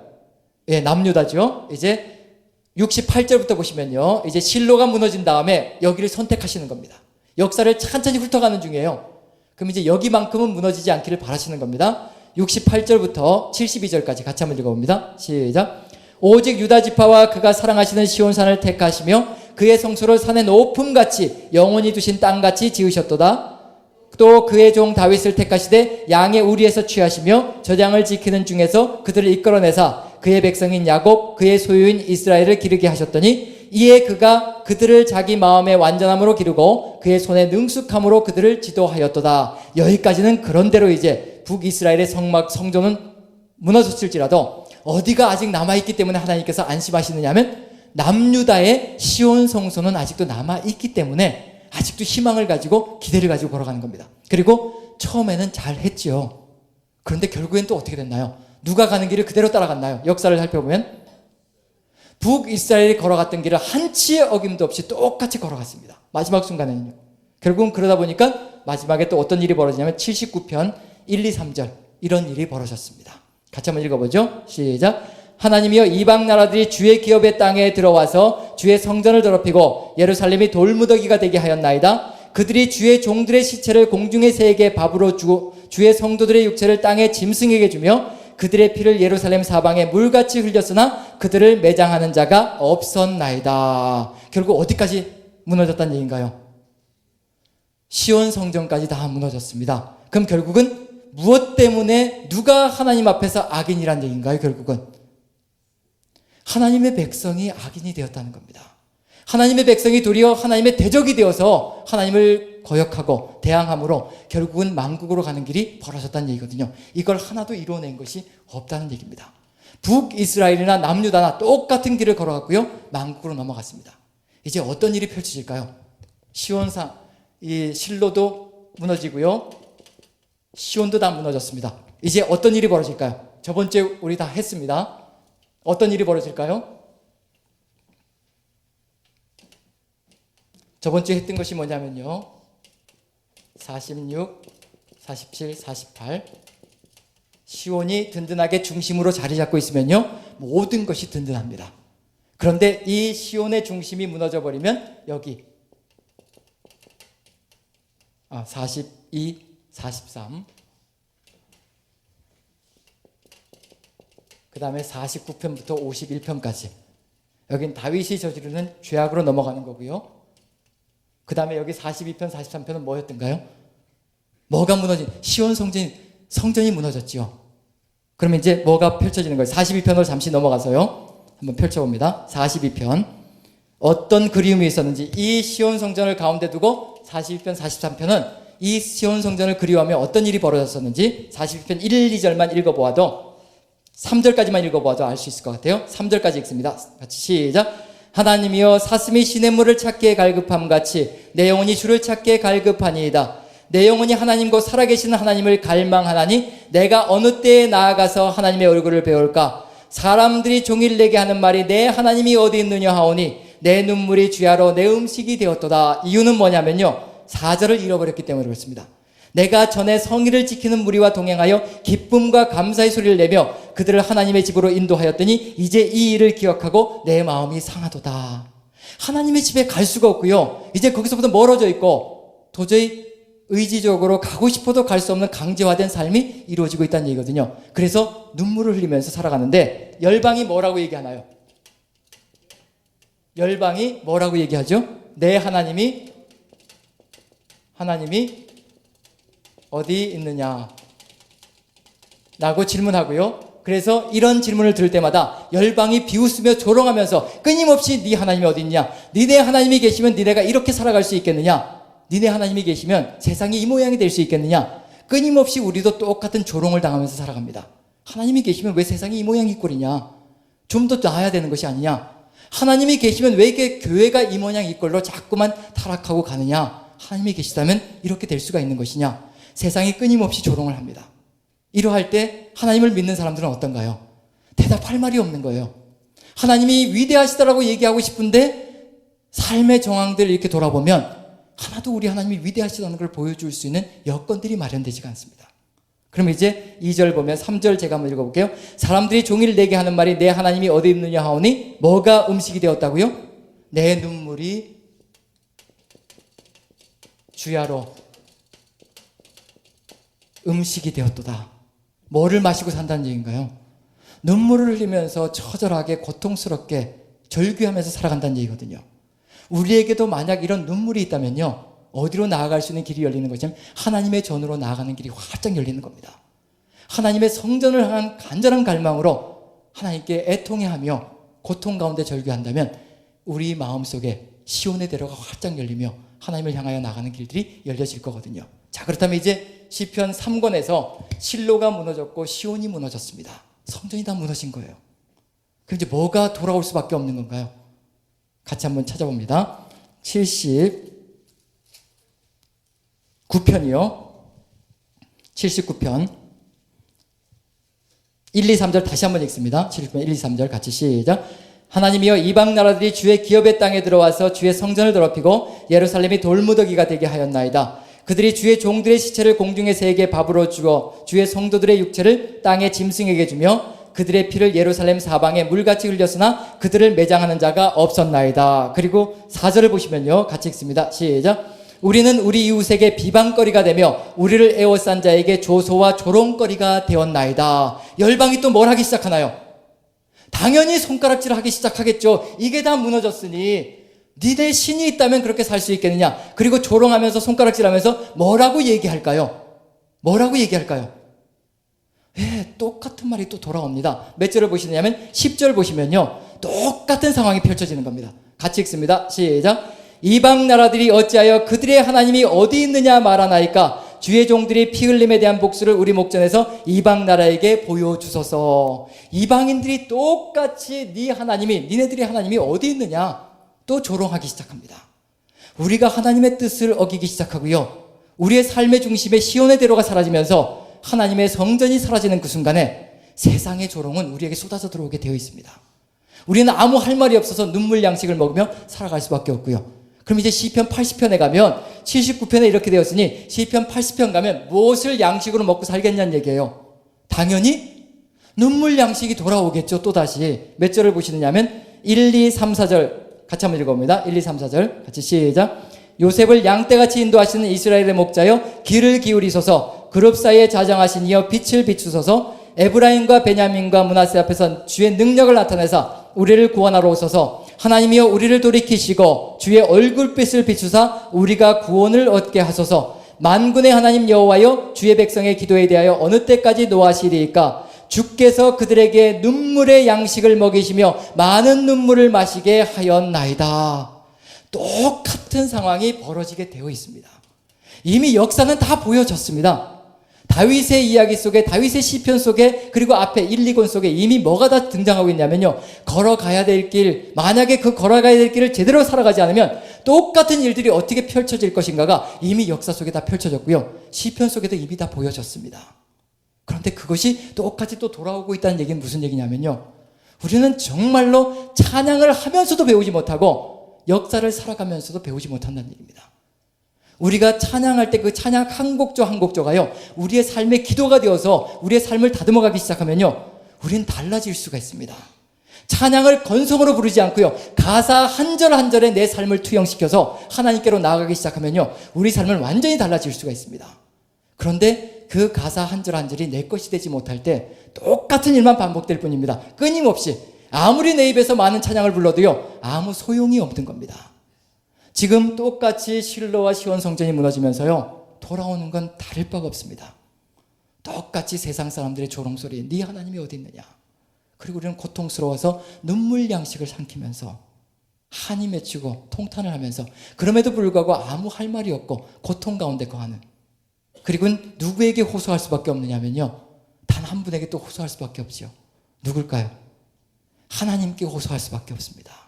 왜냐하면 그분만이 모든 해답을 다 가지고 있기 때문에. 그러면 이제 하나님께서 우리에게 요구하실 것이 한 가지 있을 것이고요, 뭔가 우리가 회복해야 될 것이 있습니다. 이 삶 속에서 회복되어지는 것, 이 삶 속에서 벗어나서 바른 길을 걸어갈 수 있고 하나님이 원하시는 뜻 가운데 거할 수 있는 길, 한 가지를 회복해야 될 것이 있을 겁니다. 그게 뭘까요? 율법을 주야로 묵상하는 것. 율법을 주야로 묵상한다는 얘기는 무엇을 듣는다는 얘기인가요? 하나님의 말씀을 듣는다는 겁니다. 듣는다는 건 무슨 얘기인가요? 듣는다는 건 이스라엘 신앙에서 가장 중요한 겁니다. 구약 성경 속에서 어쩌면 듣는다는 것이 가장 중요할 겁니다. 뭘까요? 순종이 있고요, 듣는 이 순종이 제사보다 낫고 듣는 것이 수량의 기름보다 낫다. 그럼 결국은 이것 자체가 예배가 된다는 얘기거든요. 율법을 주야로 묵상하는 것, 듣는 것, 이것 자체가 우리의 예배하는 삶을 회복하는 겁니다. 왜냐하면 율법을 주야로 묵상한다는 것은 무슨 의미가 들어가 있냐면요, 내 고집대로 살아가겠다는 의미가 아니고요, 하나님의 말씀을 내가 듣고 그것을 그대로 실천하면서 하나님의 뜻을 이루겠다는 결단이거든요. 그럼 결국 우리의 삶 속에서 뭐가 이루어지는 것이냐면 예배하는 삶이 회복되어지는 것. 그러할 때 모든 것이 새롭게 열려질 것이라는 것. 그래서 시편 81편을 보면 이제 예배가 무엇인지를 우리에게 가르쳐 주십니다. 회복해야 될 것이 무엇인지를, 우리가 먼저 하나님께 나가야 될 길이 무엇인지를 먼저 보여주시는 겁니다. 그러면 하나님께서도 하시겠다는 거거든요. 자, 한번 읽어봅니다. 81편 1절부터 7절까지 같이 읽습니다. 시작. 우리의 능력이 되시는 하나님을 향하여 기쁘게 노래하며 야곱의 하나님을 향하여 즐거이 소리칠지어다. 실을 읊으며 소고를 치며 아름다운 수금의 비파를 아우를지어다. 초하루와 보름과 우리의 명절에 나팔을 불지어다. 이는 이스라엘의 율례요 야곱의 하나님의 규례로다. 하나님이 애굽 땅을 치러 나가시던 때 요셉의 족속 중에 이를 증거로 세우셨도다. 거기서 내가 알지 못하던 말씀을 들었나니 이르시되 내가 그의 어깨에서 짐을 벗기고 그의 손에서 광주리를 놓게 하였도다. 내가 고난 중에 부르짖음에 내가 너를 건졌고 우레소리의 은밀한 곳에서 내게 응답하며 무리바 물가에서 너를 시험하였도다. 자, 부르짖는 것이 나오고요, 이스라엘 민족이 부르짖는 것, 이 이집트의 노예가 되어서 부르짖는 내용들이 등장하고 있습니다. 그럼 이것과 다를 바가 없다는 얘기예요. 무슨 얘기냐면 바벨론의 포로가 되어서 울부짖는 것이나 이제 이집트에 종살이하면서 울부짖는 것이나 이제 뭐가 되느냐면 그때 하나님께서 구원해 주신 그 이유와 지금 이제 하나님께서 구원해 주신 이 사건이 동일한 사건이 될 것이라는 것을 생각해 볼 수 있다는 얘기거든요. 이집트에서 구원한 사건은 모든 것의 모범이 될 수 있기 때문에 지금 여기서 하나님께서 7절 보면 내가 고난 중에 부르짖음에 내가 너를 건졌고 우레소리의 은밀한 곳에서 내게 응답하며 무리바 물가에서 너를 시험하였도다. 자, 예배의 시작은 어디부터 출발하느냐면요. 누가 부르짖나요? 이스라엘이 하나님께 부르짖고, 그러면 이제 하나님은 어떻게 하시는 건가요? 우리가 부르짖으니까 응답하셨다고 얘기하죠. 우리의 부르짖음을 어떻게 해주신 건가요? 들어주신 겁니다. 그럼 이제 예배는 뭐부터 출발하는 건가요? 하나님께서 우리의 부르짖음을 들어주는 것부터 예배는 시작되는 겁니다. 우리가 듣는 게 먼저가 아니란 얘기예요. 누가 들어주시는 것이 먼저냐면 항상 예배는 출발선이 우리가 아닙니다. 우리가 먼저 하는 게 아니에요. 만약에 우리가 예배를 먼저 시작했다면요, 우리는 하나님께 대가를 달라고 요구할 수가 있습니다. 하나님께서 저에게 아무것도 해준 것이 없는데 제가 하나님의 음성을 듣고 제가 예배를 드렸습니다. 그럼 하나님도 이걸 해주십시오 라고 우리가 대가를 바랄 수가 있습니다. 하지만 우리의 예배는 어디부터 출발하냐면 하나님께서 우리의 음성을 들어주시고요, 우리를 구원해 주신 겁니다. 그래서 우리가 하나님께 무릎 꿇고 이제 하나님의 뜻을 받는 겁니다. 여기에서 하나님께서 들어주셨다는 얘기거든요. 이제 그래서 하나님께서 우리에게 뭐라고 말씀하실 수 있는 건가요? 뭐라고 얘기하실 수 있는 건가요? 이제 우리에게도 내가 너희들의 음성을 이렇게 들어주었으니 이제 너희들도 뭘 해달라는 얘기인가요? 나의 음성에 귀를 기울이고 내 뜻을 한번 이루어줄 수 있지 않겠느냐? 내가 너희들의 뜻을 받들어서 그게 그대로 순종하여 너희들의 갈망을 다 이루어 주었으니 이제는 내 마음도 좀 들어봐 줘야 되지 않겠느냐? 내가 너희들의 마음을 들어주었던 것처럼, 너희들의 울부짖음을 들어주었던 것처럼 이제는 너희들도 내 울부짖음을 들어줘야 되지 않겠느냐? 왜냐하면요, 하나님의 이 갈망과 소망을 우리가 듣지 않으면요, 이 땅에 아름다운 나라가 이루어질 수가 없거든요. 그래서 하나님은 우리의 음성을 들어주시고 우리에게 너희들도 내 음성을 좀 들어줘라 사정을 하시는 겁니다. 그래서 이스라엘 민족의 핵심 신앙은 뭐냐면 쉐마 이스라엘입니다. 들으라 이스라엘아, 제발 내 말 좀 들어라. 제발 내 말 좀 듣고 내가 원하는 것이 무엇인지 우리 같이 한번 한마음 되어서 이 땅에 이거 한번 실현해보자. 그렇게 되면 이 땅이 얼마나 아름답게 변할 것인지 한번 살아가보자. 우리 하나님께서 우리에게 들어주시고 우리에게 부탁하시는 겁니다. 들으라 이스라엘아. 자, 그 밑에 보시면요, 하나님께서 다 응답하여 주셨고요. 그래서 8절 보시면요, 8절 같이 읽습니다. 시작. 내 백성이여 들으라. 내가 내게 증언하리라. 이스라엘이여 내게 듣기를 원하노라. 이제 예배하자는 거예요. 내가 너희들을 들어줬으니까 너희도 이제 내 말 좀 들어서 이제 새로운 세상 한번 만들어보자. 서로가 듣는 것이 예배입니다. 하나님이 우리의 음성을 들어주시고요, 우리가 하나님의 음성을 듣고 또 하나님이 우리의 음성을 들어주시고 또 우리가 하나님의 음성을 듣고, 이 듣고 들음이 끊임없이 이루어질 때 이 세상은 정말 아름답게 변해가는 겁니다. 들으면서요, 우리의 마음이 하나님의 마음으로 변해가기 시작하거든요. 하나님의 뜻을 가슴에 새기기 시작합니다. 자, 그리고 뭘 들으라고 말씀하시냐면 9절부터 12절까지 같이 한번 읽어봅니다. 9절부터 12절까지 같이 시작. 너희 중에 다른 신을 두지 말며 이방신에게 절하지 말지어다. 나는 너를 애굽 땅에서 인도하여 낸 여호와 내 하나님이니 내 입을 크게 열라 내가 채우리라 하였으나 내 백성이 내 소리를 듣지 아니하며 이스라엘이 나를 원하지 아니하였도다. 그러므로 내가 그의 마음을 완악한 대로 버려두어 그의 임의대로 행하게 하였도다. 이게 과거에 이런 일이 벌어졌다는 얘기예요. 들으라는 이 예배를 하자라고 끊임없이 하나님께서 요청하셨는데 하나님의 백성이 그걸 어겼다는 겁니다. 답답하신 거지요. 그래서 뭐라고 말씀하시냐면 13절 제가 한번 읽어봅니다. 내 백성아 내 말을 들으라. 이스라엘아 내 도를 따르라. 또 부탁하시는 겁니다. 이제는 제발 그때같이 하지 말고 내 말을 듣고 내 도를 따르라. 이제 그러면 무슨 일이 벌어질까요? 이렇게 예배하면 무슨 일이 벌어질까요? 그 밑에 이제 해답이 나와 있는 겁니다. 14절 같이 읽습니다. 시작. 그리하면 내가 속히 그들의 원수를 누르고 내 손을 돌려 그들의 대적을 치리니. 너희들이 예배만 시작하면 내가 하겠다는 얘기예요. 죄악 가운데 거하면서 구해달라 구원해달라 그러지 말고 내가 너희들의 음성을 들었던 것처럼 너희들이 내 음성을 듣고 예배만 시작하면 내가 그 당장에 나서서 이방인들을 내 손으로 치고 너희들을 구원해 줄 것이니까 먼저 무엇부터 하자는 얘기인가요? 예배부터 시작하자는 겁니다. 이 예배가 다시 시작되어질 때 열방이 무릎 꿇는 세상이 만들어질 수 있다는 얘기거든요. 우리는 마음 자세 하나도 바뀌는 것 없이 우리는 바꿀 생각도 하지 않고 하나님만 마음을 바꾸어서 회개하시고 나를 구원해달라고 얘기한다는 건 있을 수도 없는 얘기입니다. 구해줘 봤자 아무 소용이 없다는 얘기거든요. 왜냐하면 우리 마음이 돌이키지 않으면요 절대로 소용이 없는 겁니다. 다시 또 옛날로 또 돌아가는 건 시간 문제일 뿐이거든요. 하나님께서 먼저 내가 너희들을 들어줄 테니 너희도 내 말을 듣고 먼저 예배를 회복하자. 그리하면 내가 열방을 무너뜨려서 너희들을 구원해주고 너희들의 새로운 길로 내가 인도할 것이라. 이게 거짓말일까요? 진실일까요? 진실이십니다. 진실. 그걸 이제 82편과 83편이 증명하고 있는 겁니다. 우리 하나님이 이것이 거짓말이 아니라 내가 열방을 당장에 무너뜨릴 수도 있지만 당장에 모든 것을 다 무너뜨리고 너희들을 우뚝 세워놓을 수 있지만 하지만 이것이 회복되어지지 않는다면 안 된다는 얘기입니다. 그래서 이것 먼저 회복하자는 말씀이시고 그리고 이것이 회복되어지면 열방을 그 자리에서 내가 무너뜨릴 것이라. 그걸 어디에서 증명하냐? 82편을 보시면요 1절부터 한번 읽어봅니다. 같이 시작. 하나님은 신들의 모임 가운데 서시며 하나님은 그들 가운데서 재판하시느니라. 너희가 불공평한 판단을 하며 악인의 납보기를 언제까지 하려느냐. 그리고 7절 8절 같이 읽습니다. 시작. 그러나 너희는 사람처럼 죽으며 고간에 하나같이 넘어지리로다. 하나님이여 일어나사 세상을 심판하소서. 모든 나라가 주의 소유이기 때문이니이다. 세상의 신들 다 심판할 수 있는 자격과 권리를 가지고 있는 분이 누구라고 말씀하시냐면 우리 여호와 하나님이라는 겁니다. 열방을 손안에 넣고 주무를 수 있는 능력이 있으신 분이 우리 하나님이라고 지금 주장하고 있고 부르짖고 있는 겁니다.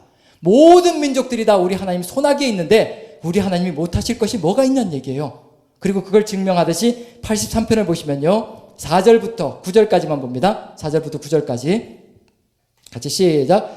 말하기를 가서 그들을 멸하여 다시 나라가 되지 못하게 하여 이스라엘의 이름으로 다시는 기억되지 못하게 하자 하나이다. 그들이 한 마음으로 의논하고 주를 대적하여 서로 동맹하니 곧 에돔의 장막과 이스마엘인과 모압과 하갈인이며 그발과 암몬과 아말렉이며 블레셋과 두로 사람이요 아수르도 그들과 연합하여 룻 자손의 도움이 되었나이다. 주는 미디안에게 행하신 것 같이 기손 시내에서 시스라와 야빈에게 행하신 것 같이 그들에게도 행하소서. 이미 역사 속에서요 하나님께서 열방을 어떻게 무찌르셨는지 이미 다 증거가 다 주어져 있는 겁니다. 이걸 보라는 얘기예요. 역사를 한번 돌아보고 우리 하나님이 정말 이것을 할 수 없는 분인지 할 수 있는 분인지 보라는 얘기입니다. 그럼 이제 우리 하나님은 어떤 분이라는 것을 증명하느냐 하면 우리 하나님은 열방을 마음대로 주무르실 수 있고 얼마든지 무찌를 수 있고 열방을 다 무너뜨릴 수 있는 능력의 하나님이라는 것을 이미 보여주고 있다는 얘기입니다. 그러면 이제 우리에게 주어진 건 뭘까요? 어디로 가는 길만 남은 건가요? 어디를 향하는 길? 이제 어디로 향하는 길이죠? 성소로 향하는 길, 시온을 향하여 우리의 마음에 갈망을 놓고. 왜냐하면 시온에 가서 뭘 하려고요? 그래서 예배하려고요. 이제 그 마음에 시온의 대로가 활짝 열려서 하나님을 향하여 찾아나가며 하나님을 예배하는 사람이 되기 시작할 때 그때 이제 열방이 무릎 꿇는 그런 나라를 만들어 갈 것이기 때문에 시편의 마지막 부분 3권의 마지막 부분에 가면 이제 시온을 향한 여정이 이제 갈망이 시작되고 있다는 얘기거든요. 84편을 한번 1절부터 제가 한 절 읽고 여러분들이 한 절 읽고 교독해 봅니다. 제가 먼저 읽습니다. 만군의 여호와여 주의 장막이 어찌 그리 사랑스러운지요.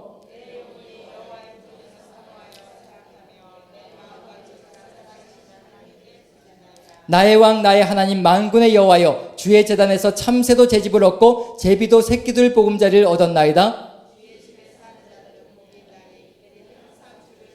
예, 여기서 뭘 하겠다는 얘기인가요?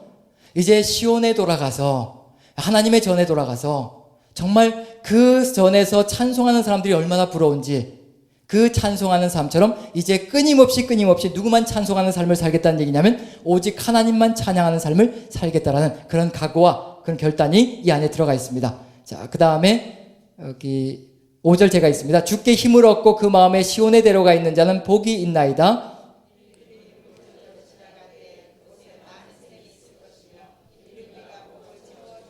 그들은 힘을 얻고 더 얻어 나아가 시온에서 하나님 앞에 각기 나타나리이다.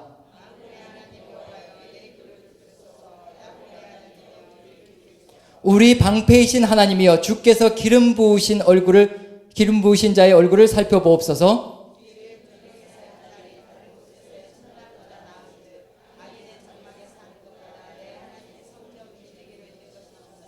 여호와 하나님은 해요 방패이시라. 여호와께서 은혜와 영화를 주시며 정직하게 행하는 자에게 좋은 것을 아끼지 아니하실 것임이니이다. 예, 아멘. 주를 의지하며 주께로 나아가는 모든 이상과 갈망이 이 안에 가득 들어 차 있고요. 그리고 뭐에 대한 결단도 들어가 있냐면 11절을 보면요. 여호와 하나님은 해요 방패이시라. 여호와께서 은혜와 영화를 주시며 누구에게 좋은 것을 아끼지 아니하신다고요? 정직하게 행하는 자에게 모든 것을 아끼지 아니하신다. 그럼 시온을 향하여 나아가는 사람은 삶의 자세가 어때야 된다는 얘기인가요? 정직한 삶을 살아야 된다는 겁니다. 정직한 삶. 그게 도대체 뭘까요? 85편을 보시면요. 8절부터 12절까지 보면 바로 그것이 그대로 놓여져 있는 겁니다. 8절부터 13절까지 같이 읽습니다. 정직한 삶 같이 시작. 내가 하나님 여호와께서 하실 말씀을 들으리니 무릇 그의 백성 그의 성도들에게 화평을 말씀하실 것이라. 그들은 다시 어리석은 대로 돌아가지 말지로다. 진실로 그의 구원이 그의 경외하는 자에게 가까우니 영광이 우리 땅에 머무르리이다. 인애와 진리가 같이 만나고 의와 화평이 서로 입맞추었으며 진리는 땅에서 솟아나고 의는 하늘에서 굽어보도다. 여호와께서 좋은 것을 주시리니 우리 땅이 그 산물을 내리로다. 의가 주의 앞에 앞서가며 주의 길을 닦으리로다. 이 좋은 말들이 다 들어가 있죠. 진실과 인애와 그리고 구원들, 심지어는 인애와 진리가 같이 만나고 의와 화평이 서로 입맞추며 진리는 땅에서 솟아나고 의는 하늘에서 굽어보도다. 이런 삶의 길을 걸어가는 자들에게 그 길이 전혀 막힘이 없을 것이며 하나님의 대로가 활짝 열려서 하나님의 뜻 가운데 하나님의 성전에 도착하여 하나님을 찬양하고 예배하는 귀한 삶으로 나아갈 것이라는 것. 지금 우리에게도 필요하고 우리가 지금 어떤 자세를 갖추어야 될 것인가, 하나님을 예배하는 자로서 어떤 길을 걸어가야 될 것인가, 그걸 우리 마음속에 새기고요. 비록 89편은 제가 주기도문과 연결시켜서 마지막 마무리를 지어야 했는데 그걸 짓지 못하고 시간 관계상 끝낼 수밖에 없는데요. 자, 시편 89편은 여러분들이 돌아가셔서 한번 보시면서요. 집에서 한번 그 프린트 드린 것을 한번 살펴보시기 바랍니다. 그리고 찬찬히 주기도문의 내용과 한번 비교해 보세요. 그 순서에 있어서도 같은 기도의 내용이 들어가고 있습니다. 이 얘기는 무슨 얘기를 하고자 했던 것이냐 하면 시편 89편이 시편 3권의 마지막 편입니다. 마지막에 기도가 들어가 있는데 그 기도는 뭐냐면 주기도문과 같은 구조를 가지고 있어요. 그럼 결국 무슨 한 나라를 새롭게 세우고 새롭게 살리기 위한 기도의 내용이 89편에 들어가 있다는 얘기입니다. 그럼 예수님께서 89편에 나와 있는 이런 시편의 내용의 그 구조와 같은 순서를 가지고 우리에게 기도문을 가르쳐 주셨다는 얘기는 뭘까요? 왜 기도문을 가르쳐 주셨을까요? 무엇을 하기 위해서? 우리 자신의 욕구를 채우라고요? 그게 아니란 얘기거든요. 지금 여기서 시온의 대로가 열려서 하나님의 나라가 열리는 그 길로, 하나님을 예배하고 찬양하는 그 길로 하나님의 백성이 나가기를 원하는 것이 89편까지 나가는 길이거든요. 그럼 이제 주기도문도 뭐가 이루어질 것이냐면 시편 89편은 하나님의 백성 이스라엘이 회복되어지고 이스라엘이 하나님 나라로 서는 것을 얘기하고 있다면요, 주기도문은 온 세상이 하나님의 나라가 되는 그런 비전을 가지고 예수님께서 우리에게 그 기도를 가르쳐 주셨다는 겁니다. 우리가 그 기도를 할 때요, 거기에서 끝나는 것이 아니고 내 일용할 양식이 채워지는 것으로 끝나는 것이 아니고요, 모든 나라들, 열방이 나라와 권세와 영광이 아버지께 영원히 있다는 거기까지 순서 없이 끊임없이 나가감으로 인해서 결국 세상 열방이 다 하나님의 품 안으로 돌아오는, 세상을 하나님 품으로 돌리는 그런 하나님 나라가 이루어지는 그런 세상을 꿈꾸고 있다는 얘기입니다. 그럼 여기서 우리가 배워야 할 것은 기도 한 편이요, 기도 한 편이 세상을 뒤바꾸는 겁니다. 내 삶을 뒤바꾸는 것에서 멈추는 것이 아니라 세상을 뒤바꾸고 세상을 하나님 나라로 이끌어갈 수 있는 힘과 위력과 능력을 포함하고 있다는 것을 깨닫는다면 시편 한 편 한 편을 소홀히 대할 수가 없습니다. 우리의 삶 속에서 시편 한 편 한 편을 묵상하시면서 하나님의 뜻을 더 깊이 새기시는 여러분들 되시기를 축복합니다. 기도하겠습니다.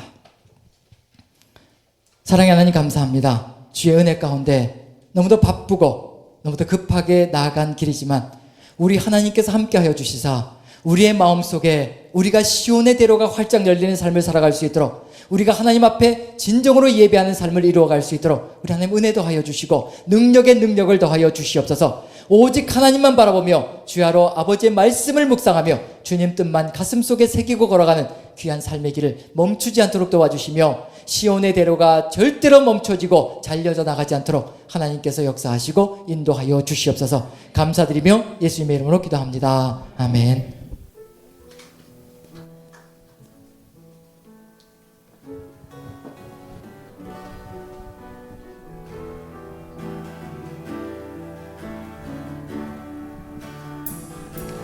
주께 힘을 얻고 그 마음에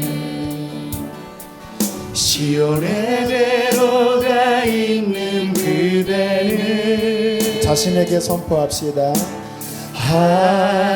하나님의 축복의 사람이죠. 주님 그대를 너무 사랑하시죠. 주의 집에 거하기를 사모하고 주를 항상 찬송하는 그대는 하나님의 축복의 사람이죠. 주님 그대를 너무 사랑하시죠. 그대 섬김은 아름다운 찬송, 그대 헌신은 향기로운 기도, 그대가 밟는 땅 어디에서라도 주님의 이름 그대 섬김은 아름다운 찬송과 예배가 될 것입니다. 그대 섬김은 아름다운 찬송,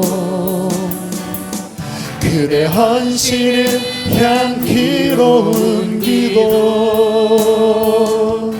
그대가 밟는 땅 어디에서라도 주님의 이름 높아 그대가 밟는 땅 어디에서라도 그대가 밟는 땅 어디에서라도 주님의 이름 높아질 거예요. 우리 기도합시다. 하나님, 내 안에 무너진 예루살렘 성을 다시 쌓아 주시옵소서.